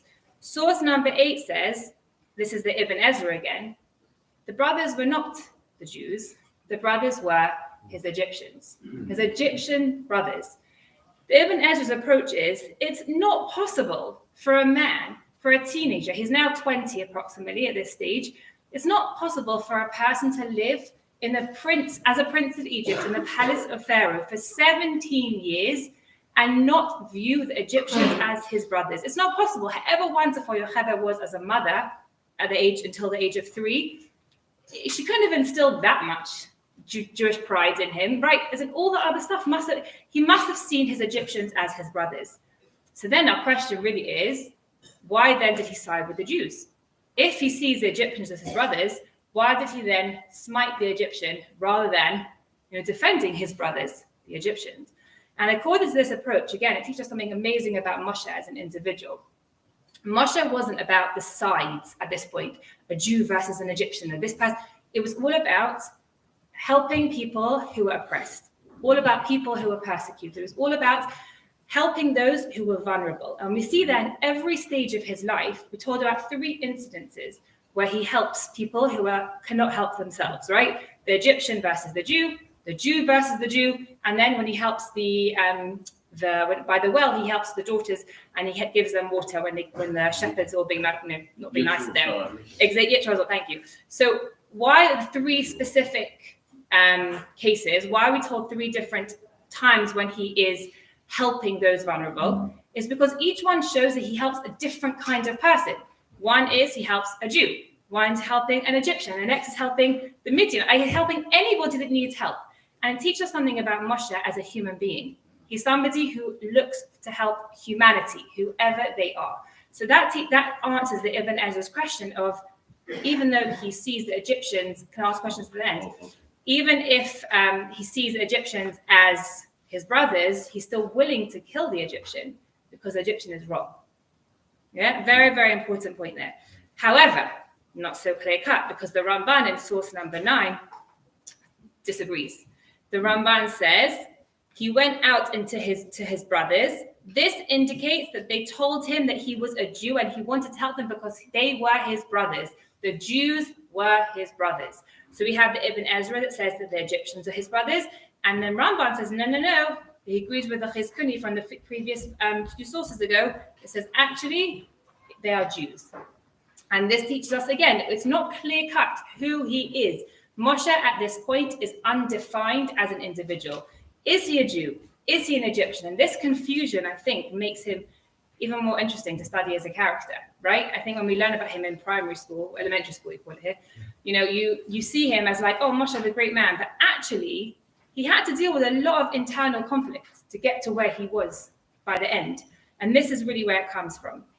Now, if you carry on going to the next, in the storyline chronologically, you can see source number 10. Now, source number 10 is one of the most famous, to me, one of the most famous verses in this whole storyline, and it's been quoted by so many people, and the most beautiful ideas come from this verse. However, it teaches us something really, really fundamental. Let's have a look. It says, Vayifen kovacha, he turned this way and that way. Vayar, and he saw, he ein ish, there was no man. Vayach et ha-mitzri, and he smote the mitzri. Vayitmenehu b'chol, and he buried him in the sand. So, what's going on here? Why is he turning left and right? Who is he looking for? How is it going on? What's happening here? Rashi says in source number 11, it's literal. Literally, he was looking this way and that way to make sure no one was watching him, to make sure he wasn't going to be found out for killing. And therefore, it's a literal understanding of who he was. Now, he also aligns, if you go to the next verse, source number 12, I'm getting myself all confused, source number 12, you understand that actually it's a little more confusing than just saying left and right. One of the most beautiful verses or understandings that I saw of this particular verse is that, what does it mean he turned this way and that way? Is that he looked at himself. He looked internally at himself to his Egyptian side and at himself to his Jewish side. And he saw ki ein ish. There was no man. It was impossible at this juncture for him to live a life of being Jewish and Egyptian. This dichotomy was confusing for himself. And therefore, he turned this way and that way. He had in front of him a situation where there was a Jew and an Egyptian fighting, and he had to decide, am I a Jew? Am I aligning myself with my brethren? Or am I Egyptian? Am I aligning myself with these brethren? Who am I? And he literally had to ask himself, who am I? And it says, Vayach et ha-mitzri. He smote the mitzri. He destroyed the Egyptian side of him, his Egyptian persona, and buried him in the sand. So this, according to this approach, this agrees with the people we spoke about before that says, actually, maybe even he was Egyptian for the last 17 years. Maybe he did align himself with those people. But at this point, this is when he decides, I'm a Jew. I'm going to stand up for my Jewish brothers, and I'm now going to align myself with the Jewish position. That is a beautiful idea, and I've used it myself many times in many different divrei Torah. However, not saying it's not correct. We know there's Shivan Panim Torah, so many different approaches to the Torah, but it doesn't necessarily align with the next verse. Because, as it's very confusing, right? I said, I learned a lot by preparing this. I didn't even know how confusing it was until I started preparing for it. So, go to the next verse, source number 12. Source number 12 is the story of the daughters, and they come home to their father and they say, and he says, how come you're home so quickly from the well? How does he get the water so quickly? And what do they say? It says, underlined, Vatar Marna, and they said, Ish Mitzri, an Egyptian man. He helped us. Sorry, my father's calling me from London. It's Tanach. An Egyptian man called an Egyptian man helped us, right? An Egyptian man helped us. Now, a verse before, we just read that he buried his Egyptian side in the sand. Why now is he being called an Egyptian man? He's obviously being called an Egyptian man because he is showing to the world that he is Egyptian. What does that mean? Either by the way he's speaking, by the way he's dressing, by the way he's talking, whatever it is, he is reflecting to the world, not as a Jew, but as an Egyptian. So again, this confusion, it's crazy. Is he a Jew? Is he an Egyptian? Who on earth is he? At this stage, he's still coming out as an Egyptian. Now, interestingly enough, if you look at the next source, it's actually a totally different storyline here, but it's actually talking about Yosef. This is the story of Yosef when he is, being brought to the palace, etc. And just look at the words that are underlined. It talks about an Ish Ivri. It talks about a Jewish man, a man from the Israelites. Now, the Gemara the Divine Rabbah right here compares Moshe to Yosef in this particular two stories. He said, the Divine Rabbah explains that Yosef does not hide his identity as a Jew, even going into the palace of Pharaoh, even going into Egypt. He always identifies as a Jewish person. And what was his rewards for doing this? Was that his bones were taken out of Egypt and he was buried in the land of Israel. That was his rewards for always being proud of his Jewish identity. Moshe, on the other hand, wasn't.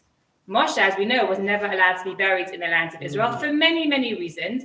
But the Devarim Rabbah here specifically says that the reason why he was not buried in Israel was because of Ish Mitzri, because he refused to identify or outwardly show his Jewish pride. Again, still very confusing as to who Moshe actually is. Now, I actually feel sorry for Moshe at this point, because if you look at the next verse, source number 14, we see that Moshe gets married and he has a son. And it says, Vatela ben, and he calls his son, and he has a son, Vayikrat Shema, and he calls his name Gershom. Ki amar ger hayiti be'eretz nochriya, because I was a stranger in a strange land.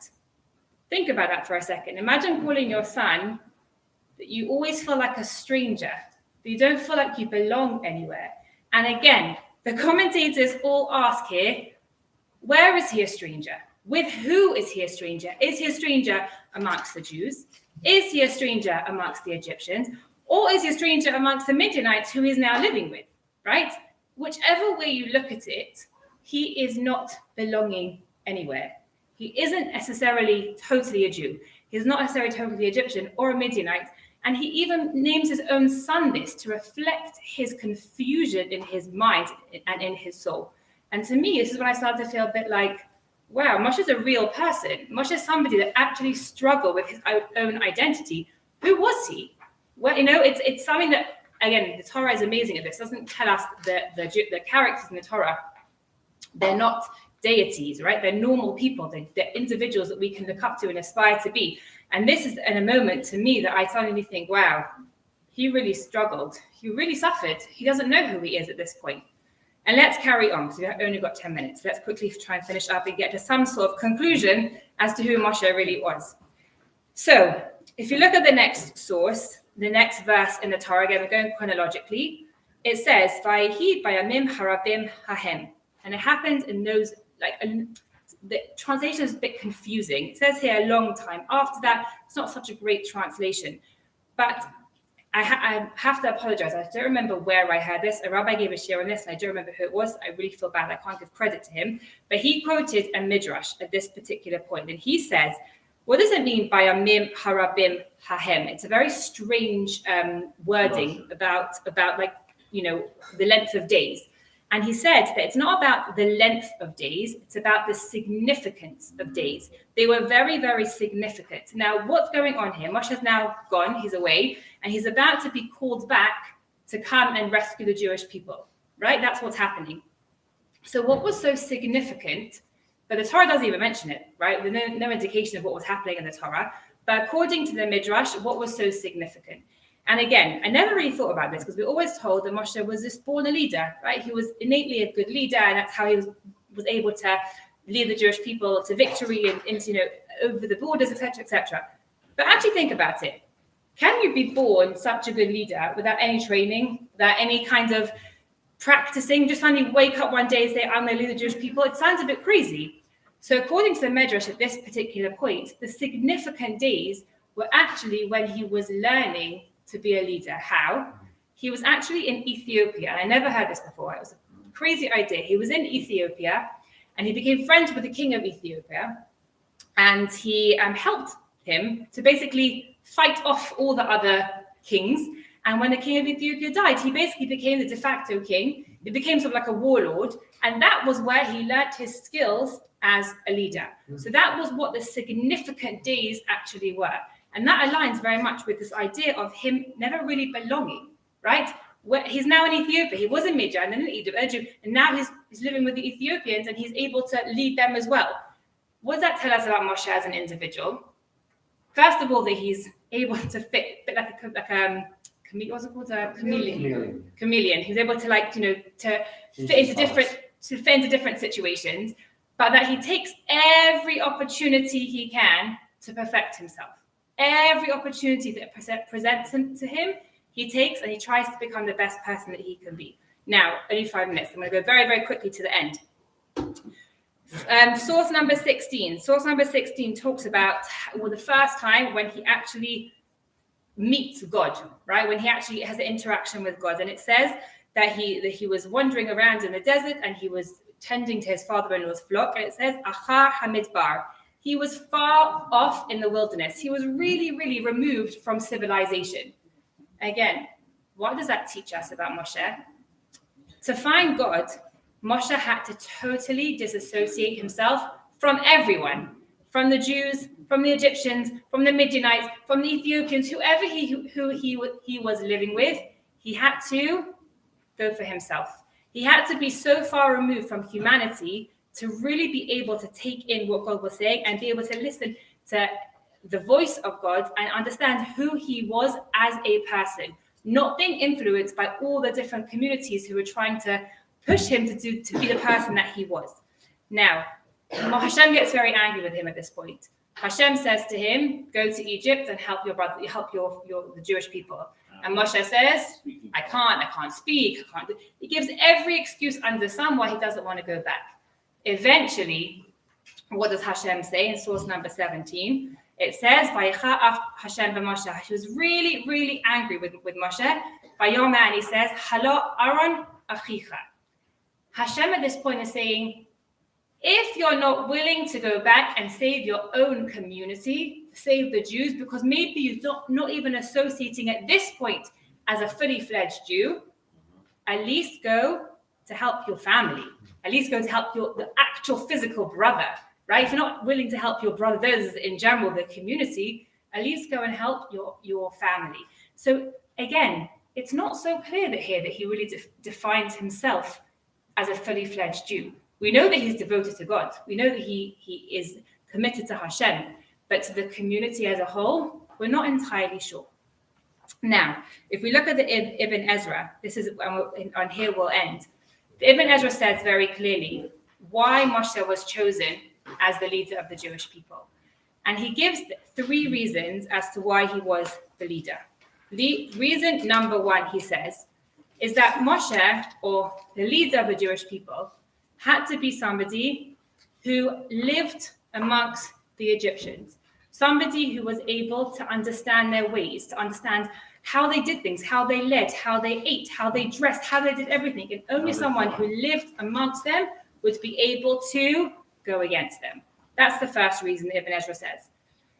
The second reason is that this is always very funny. If you ever work in a community and you work in a community that you grew up in, it's always a bit awkward because they remember you as like a little child running around in the shul. I've had that before. It's very weird. But they said here, how can he had to be totally separate from the Jewish community so that they wouldn't say, oh, there's Moshe. We remember him running around with his diaper on. We remember him being silly and whatever it was. He had to be somebody totally separate from the Jewish community and grew up in a separate environment. That's the second reason. But the third reason is what I think, how this sums up the whole shit, is that Moshe was somebody who was brought up by the good in both worlds. He was somebody who took the beauty of both the Egyptian world, which there was. His stepmother was Batya. She was a product of the Egyptian society. But what did she teach him? Batya was somebody who was totally compassionate, so much so that she was willing to risk, in fact, maybe her own life by her father, by rescuing a baby out of the River Nile, right? He was somebody who took all that compassion that he took from the Egyptian side, somebody that took all the love and the care that his mother and his family, Yocheved and Amram and the Jewish community bestowed upon him while he lived there for the first 3 years, mushed them all together, took every experience that he could to become the best human being that he could be. And only that kind of person is somebody that could be the leader of the Jewish people. He always stood up for the underdog. He always stood up for the people who were being persecuted, whoever they were, Jew, Egyptian, or Midianite daughters, whoever they were, he was somebody who stood up for people when they needed help. And therefore, according to the Ibn Ezra, that was why he was chosen to be the leader of the Jewish people. So to summarize, I think, I never found a definitive conclusion as to who Moshe really was, right? Who did he identify with? There's amazing commentators on both sides of the fence that say he was a Jew, he was an Egyptian. We know that by the end, he obviously was a fully fledged Jew and he aligned himself with the Jewish people. But he had years of confusion. He had years of straddling both worlds, where he had to live amongst the Egyptians and also try and identify as a Jew as well. And this is what made him into a good, solid, strong leader for the Jewish people. And I think, for me, the lessons that I took from learning this myself is that we don't really ever get to choose where we're born, who our parents are, which community we're born into, even where we live sometimes or where we work. It's not always a choice that we can make.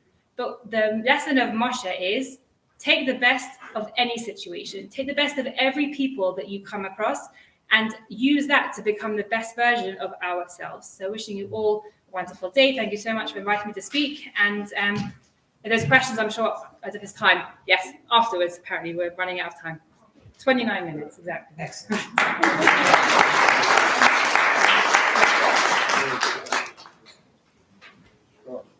got it. Rebbetzin Taylor, thank you so much. For anyone who has questions for Rebbetzin Taylor, you can ask the questions to her outside. I think this microphone wants to be anchored. There we go.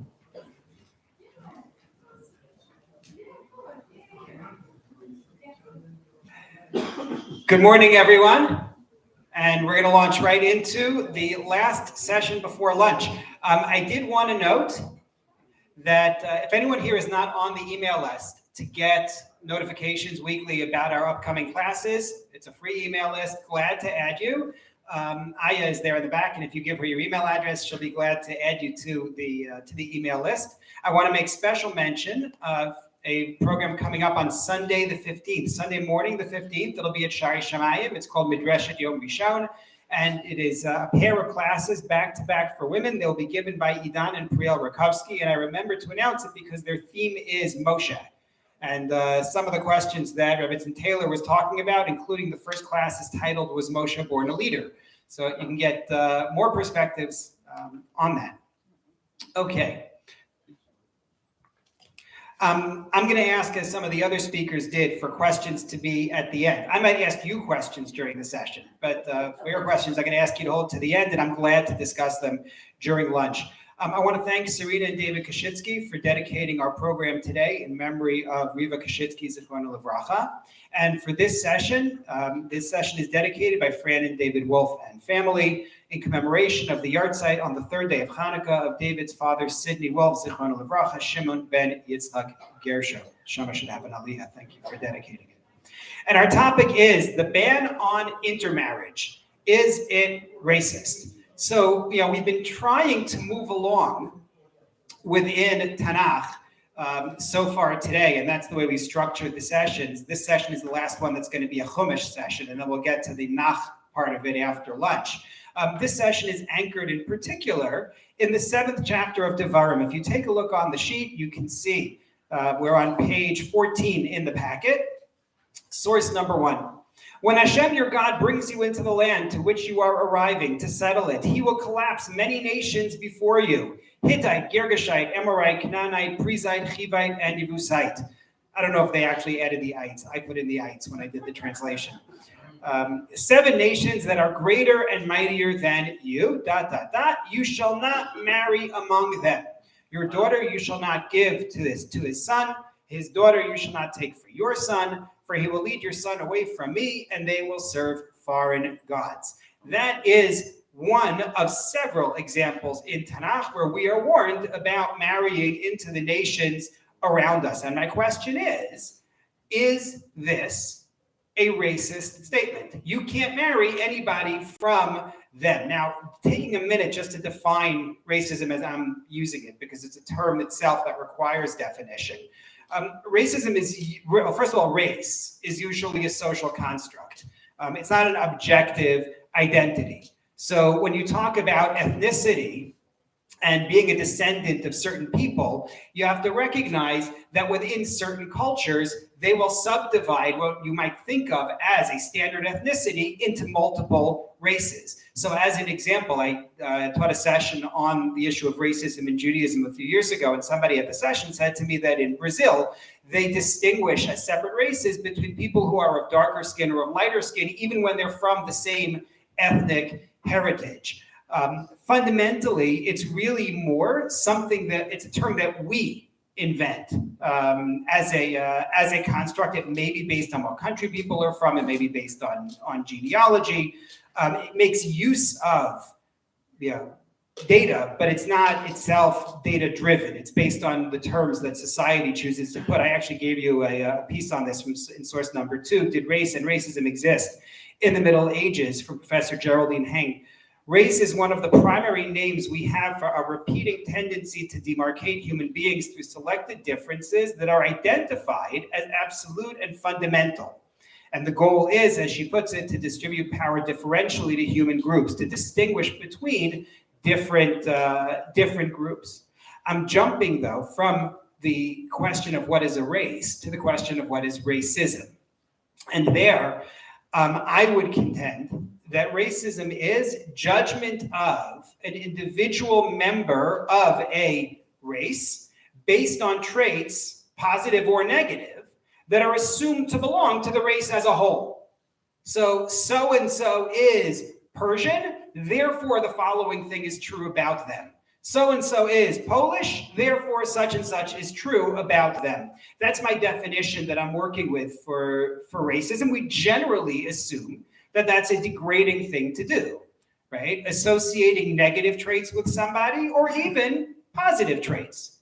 Even if people say, I'll pick Jews, even if people say that Jews are hardworking or Jews are this or Jews are that, in the most positive of ways.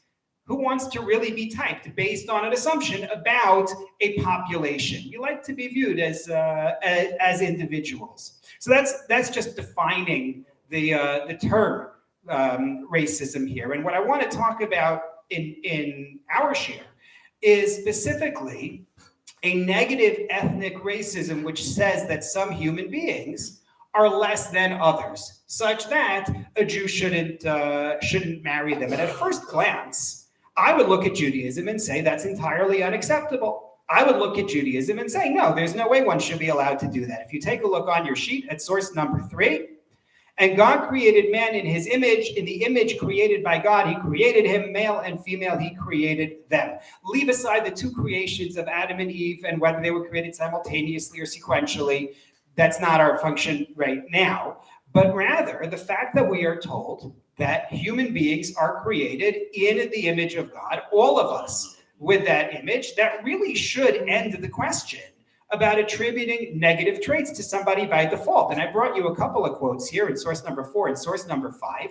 Rabbi Shimon Sofer, writing in Hungary in the 19th century, says it's obvious that from when our sages said that the dignity of creatures is great, overriding a biblical prohibition, he's quoting a Gemara in Brachos, and it says, brios is the term in Hebrew, briot, the general term creatures. He said, obviously it includes non-Jews as well. Rav Aaron Soloveitchik in source number 5 says explicitly, from the standpoint of the Torah, there can be no distinction between one human being and another on the basis of race or color. Any discrimination shown to a human being on account of the color of his or her skin constitutes loathsome barbarity. He's not leaving it up for question or nuance. And I was zocha. I heard Rav Aaron Soloveitchik live many times, and yeah, that's the way he would speak. You have a Mishnah in Sanhedrin, going back to Talmudic times in source number 6, which says that Hashem creates human beings starting with one individual. When he creates the animals, he starts with many, many, many pairs. When it comes to human beings, Hashem starts with one individual. Why? So that we would understand we all come from one ancestor, and you can't claim that your heritage is greater than somebody else's heritage. And there's so much more that we could say on this, on this front, but we have to get to our problem. Right now, everything I've quoted says one thing. And the problem is that there's another way to view it. And that is the Torah's ban on marrying, for Jews to marry others. We already saw it in source number 1, but take a look at other examples. Take a look at source number 7, where I brought you a collection of verses from different places in Tanach. Abraham says to his servant who's going to go find a wife for Yitzchak, he wants him to swear, "You will not take a wife for my son from the Canaanite daughters among whom I live." I don't understand. They have an image of God. Why can't he marry somebody from Canaan? Another verse. This is from Sefer Shmos. "Lest you take from his daughters for your sons, and his daughters will stray after their gods. They will cause your sons to stray after their gods. Therefore, do not marry among the Canaanites." I'm going to come back to that verse. If you take a look at the top of page 15, this is from the story of Shimshon, of Samson. Samson falls in love with a Philistine woman. He comes to his parents and says, "I'd like to marry her." And his father and mother said to him, "Is there no woman among the daughters of your brethren or in my entire nation such that you go take a woman from the uncircumcised Philistines? Why do you have to go find a Plishti? Why do you have to go find a Philistine?" Apparently, they're not happy with that. The prophet Malachi, in the beginning of the Second Temple period, criticizes the Jews of his time for taking women from, or both ways, taking husbands and wives from the nations around them. Take a look. Judea has committed treason. An abhorrent thing is done in Israel and Jerusalem, for Judea has desecrated that which was sacred to God, which he loved, mating with the daughter of a foreign god. And actually, Malachi's criticism is specifically the Jewish men marrying non-Jewish women. And then finally, you get from the book of Ezra, also beginning of the Second Temple period. "The nobles came to me," Ezra reports in the first person, saying, "The nation of Israel and the Kohanim and Leviim have not separated from the nations of the lands in their abhorrences." And then you get our list of nations. "For they have taken their daughters for them and for their sons. They have mixed the holy progeny among the nations of the lands. And not only that, the nobles and the officials were the ones who were first in doing this." And he tears his clothing and he pulls out his hair and he sits on the ground desolate. So I don't understand. If we're all image of God, why is it that we find verse after verse after verse stating that this is a problem? And I gave you in source number 8 some links to recordings of sessions that I've given on different aspects of the race issue, because we've got a half hour for this, and there's an awful lot more to say in the topic. So you can go to those recordings and listen and yell at me via the computer, because I prefer that. So the simple approach, which I suspect a lot of people are already thinking about because it's the obvious answer, I think, is that the ban is not about race. It's about whether you are part of the covenant or not. Have you accepted the mitzvot or not?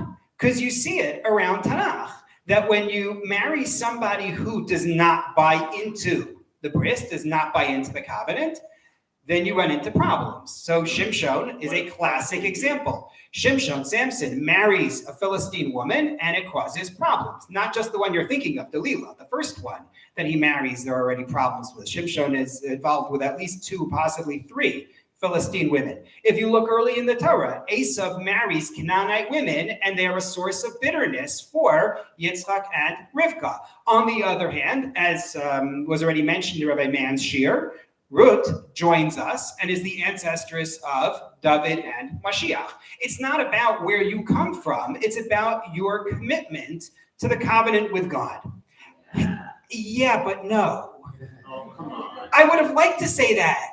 We could have had just like the next 17 minutes just to, talk about that. The problem is that when you go back to some of the verses that I gave you, they specified Canaanites, right? We said specifically, if you go back to the initial source that I quoted you from Devarim, it was a specific warning about marrying Canaanites. Hittite, Girgashite, Amorite, Canaanite, Perizzite, these are the nations of the land to which you are coming. And in fact, if you look at source number 9, the Gemara in Avodah Zarah has a very strong view that says that the biblical prohibition against marrying out is specifically marrying the Canaanites.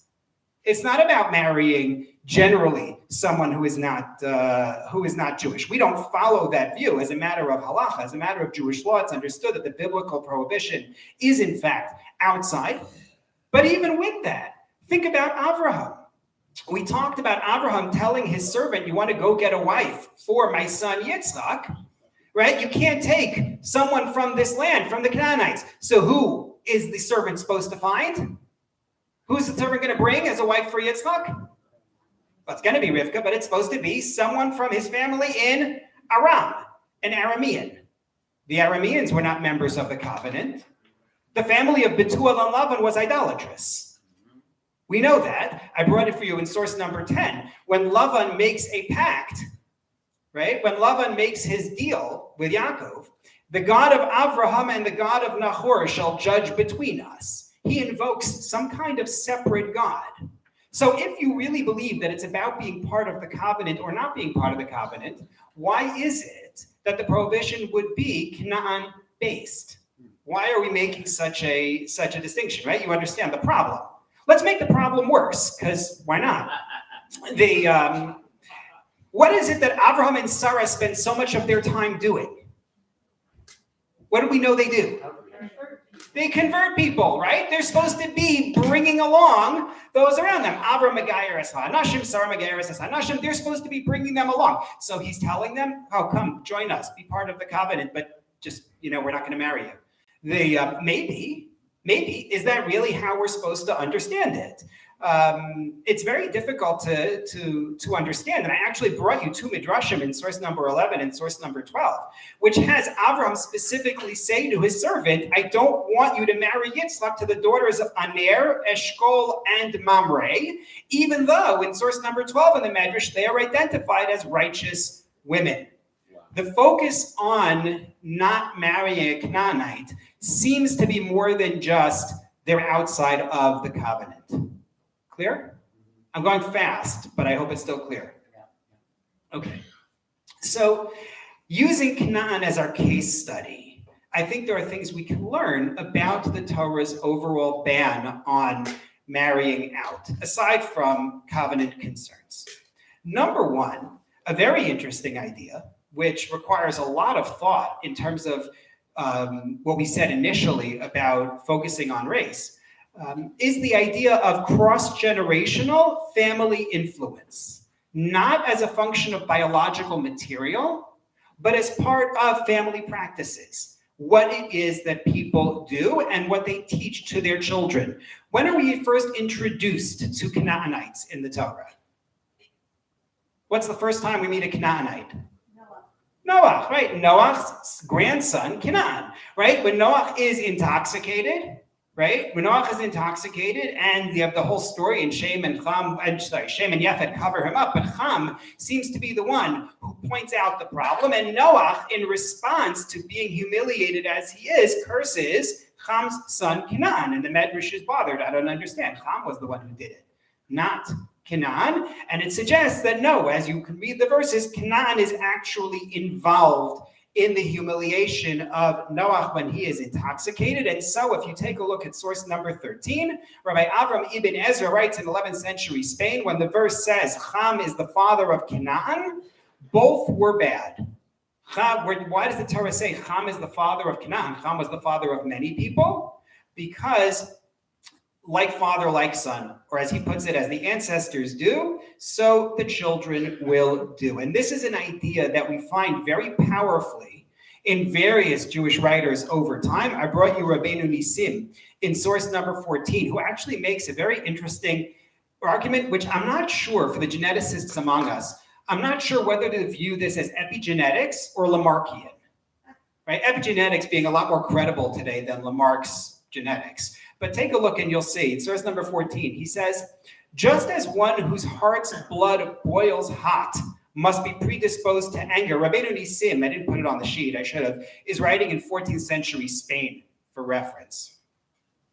So he says, just as one whose heart's blood boils hot must be predisposed to anger, so one who is perpetually angry must have his heart's balance heat up and his nature inclined toward anger. Your body, your biology is going to affect your mood, and your mood will affect your biology, he says. So with all spiritual traits. If so, one who is accustomed to these traits, one who has the anger, let's say, inclines his biological balance and nature to be predisposed to them. Most of the time, the nature of children follows closely the nature of parents. Therefore, the bad traits of Canaanites must continue in their descendants. Lavan, he says, is an idolater. That doesn't get passed to your kids. But bad traits, bad character, he says that's going to go from parent to child, right? For those who don't remember Lamarck from grade school, right, or who were in grade school before Lamarck, so he was the one who said that giraffes get a longer neck because they stretch in order to reach the tree, and then they pass along somehow this trait of having a longer neck to their descendants, which is a remarkable idea. But that's him. But on the other hand, you have the epigenetic idea that you activate certain genes based on your environment, and maybe there's a connection to Rabbeinu Nisim. I don't know, but the idea that he's bringing here is an idea which is popular in Jewish thought in the Middle Ages, which is that what's going on here is you can actually, yes, extrapolate from the traits of a group in terms of the culture that their descendants are going to inherit. You see it a lot in discussions in Judaism about Amalek and why Judaism has such an enmity for Amalek. It also works in the positive, the idea that there will be positive traits. But this is one approach. This is one approach. It's not about the biological material people are made of. It's about the culture that they inherit. And Canaan has a culture. If you think about what we're introduced to in Chumash Bereshit, the culture of Canaan is the culture of Sodom. The culture of Canaan is the culture of Shechem. The culture of Canaan is the culture of Ham and what he does to his father. That's what we are being taught is the neighborhood that is Canaan. So that's one approach. Another approach is to say, it's not about race, but it's about current misbehavior. When the Jews encounter Canaan, Canaan is a bad culture in and of itself. And that is what we're worried about, is the impact of that current behavior, not about ancestry, but who they are today. So Rabbeinu Bechaye says this. I brought it for you in source number 15. Rabbeinu Bechaye, I didn't give you his years either, but he is, I believe, also 14th century Spain. I think he's a student of the Rashba. So Rabbeinu Bechaye says that regarding Yitzchak not marrying a Canaanite, because the woman who is predisposed for punishment, meaning she acts in a bad way, will lead the man to her side, as did the mother of all who live. He's talking about Chava. If Yitzchak marries, I'm not going to let any husbands and wives get into this conversation right now about who influenced who. But the idea is that if Yitzchak marries a Canaanite, she is going to lead him into Canaanite conduct. That's where Rabbeinu Bechaye understands this. And it's very interesting because look at the end of source number 15. He says, therefore, the practice has been established in Israel to read this portion for a groom on his wedding day, reminding people to be careful of marriage. On their wedding day, read to them the section about not marrying a Canaanite. Oh boy. A little late at that point. Yeah, I don't know what happens. Oh, wait, sorry, can't hold that. I didn't know about this. Rabbi Ephraim Lunchitz in his Kli Yakar in source number 16 suggests that actually Abraham doesn't want Yitzchak to marry a woman from a bad background and live in the same community. That's the issue, he says. So if he marries a local and he lives in Israel, he's living near his in-laws. That's the problem. So he wants to marry someone from elsewhere and then live locally. That's the way Rabbi Lunchitz in the Kli Yakar, you can see it in number 16, frames the issue. My problem with this approach, and my problem with approach number 1 as well, is we said that the daughters of Aner, Eshkol, and Mamre are righteous. So now what's your concern? They're righteous, unless you're going to tell me that it's their family, but Avram was friends with Aner, Eshkol, and Mamre. So that's very difficult. So I offer you a third possibility. The third possibility I find fascinating, and that is it's about our claim to the land of Israel. Yitzchak's marriage begins the process of realizing Hashem's promise to give the land of Israel to the descendants of Abraham and Sarah. And if Yitzchak marries a Canaanite, it's going to warp the bequest in 2 ways. Then Isaac of Abarbanel writes, I brought it for you in source number 17, God promised to give the land to his descendants, to Avram's descendants, the Semites, and to remove the wicked Canaanites therefrom.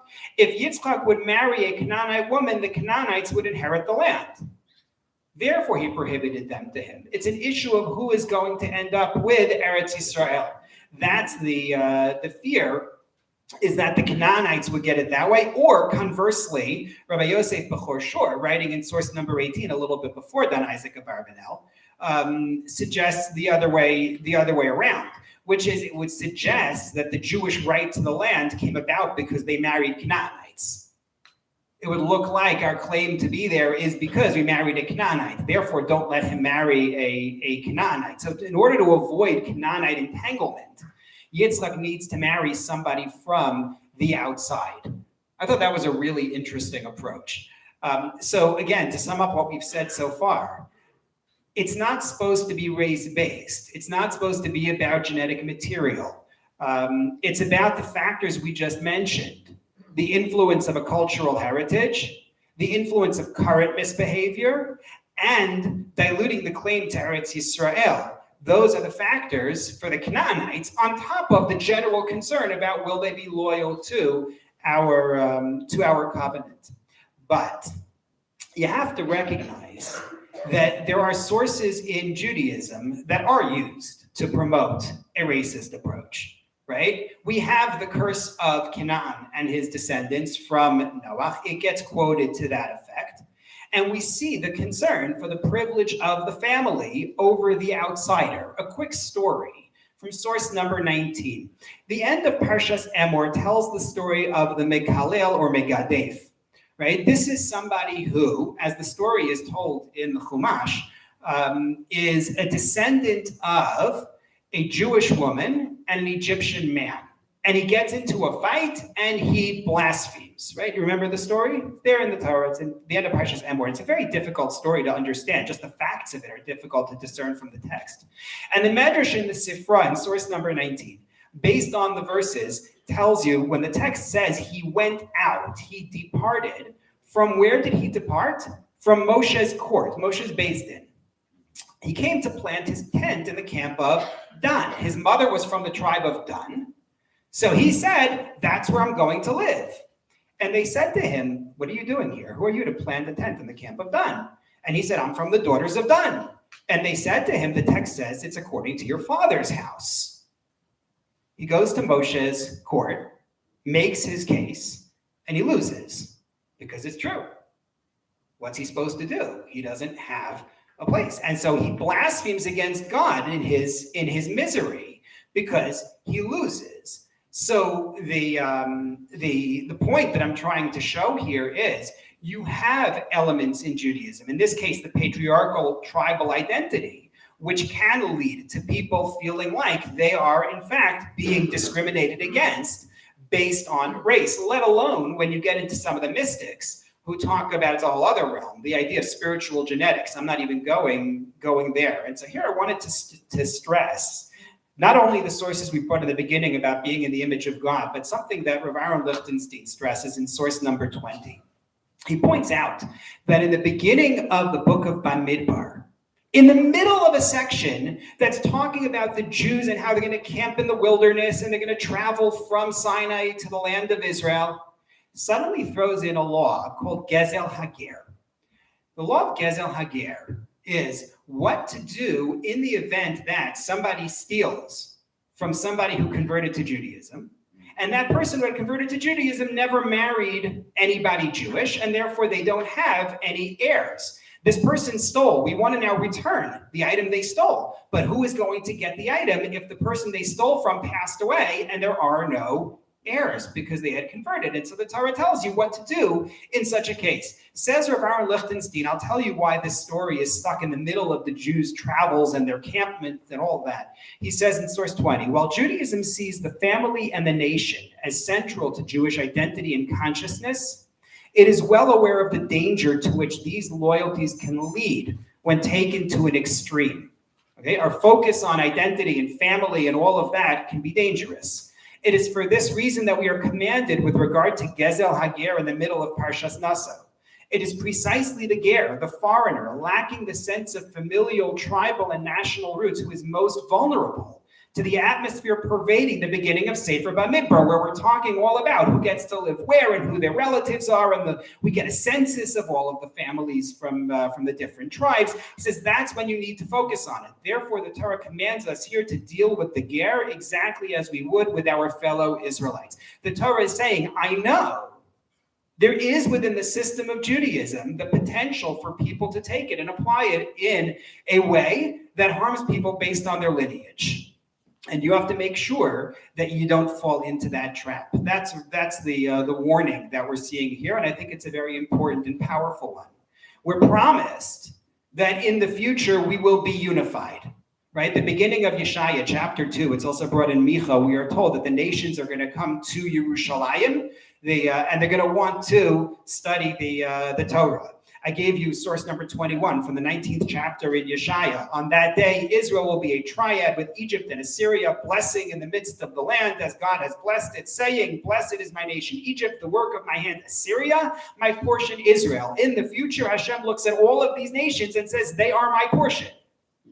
All of them. They all gain that. And even before the time of Mashiach, source number 22, we're taught that on Rosh Hashanah, Hashem looks at every human being, one by one.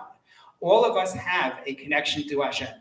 So it's very important that even as we remember, yes, as the Torah says in Devarim chapter 7, we have a restriction. Jews are supposed to marry members of the covenant. That is absolutely true. Nonetheless, we don't dare make the mistake of judging the material of a human being on the basis of their ancestry. I gave you review questions at the bottom. Hopefully, you can get 4 for 4. We're going to be going into lunch. Hang in there. We're going to be going into lunch, and for those who registered for the lunch, excuse me, there's pizza, there's salad, whatever it is that they just set up during the last half hour. For those who didn't register for the lunch, please come learn. In any case, our man will be giving a shiur on military ethics, battlefield morality. That's what it is, battlefield morality. And then come back here at 1 o'clock and stay with us from 1 to 4. Thank you so much, everybody. And I'll be around to discuss this shiur during the lunch. Thank you.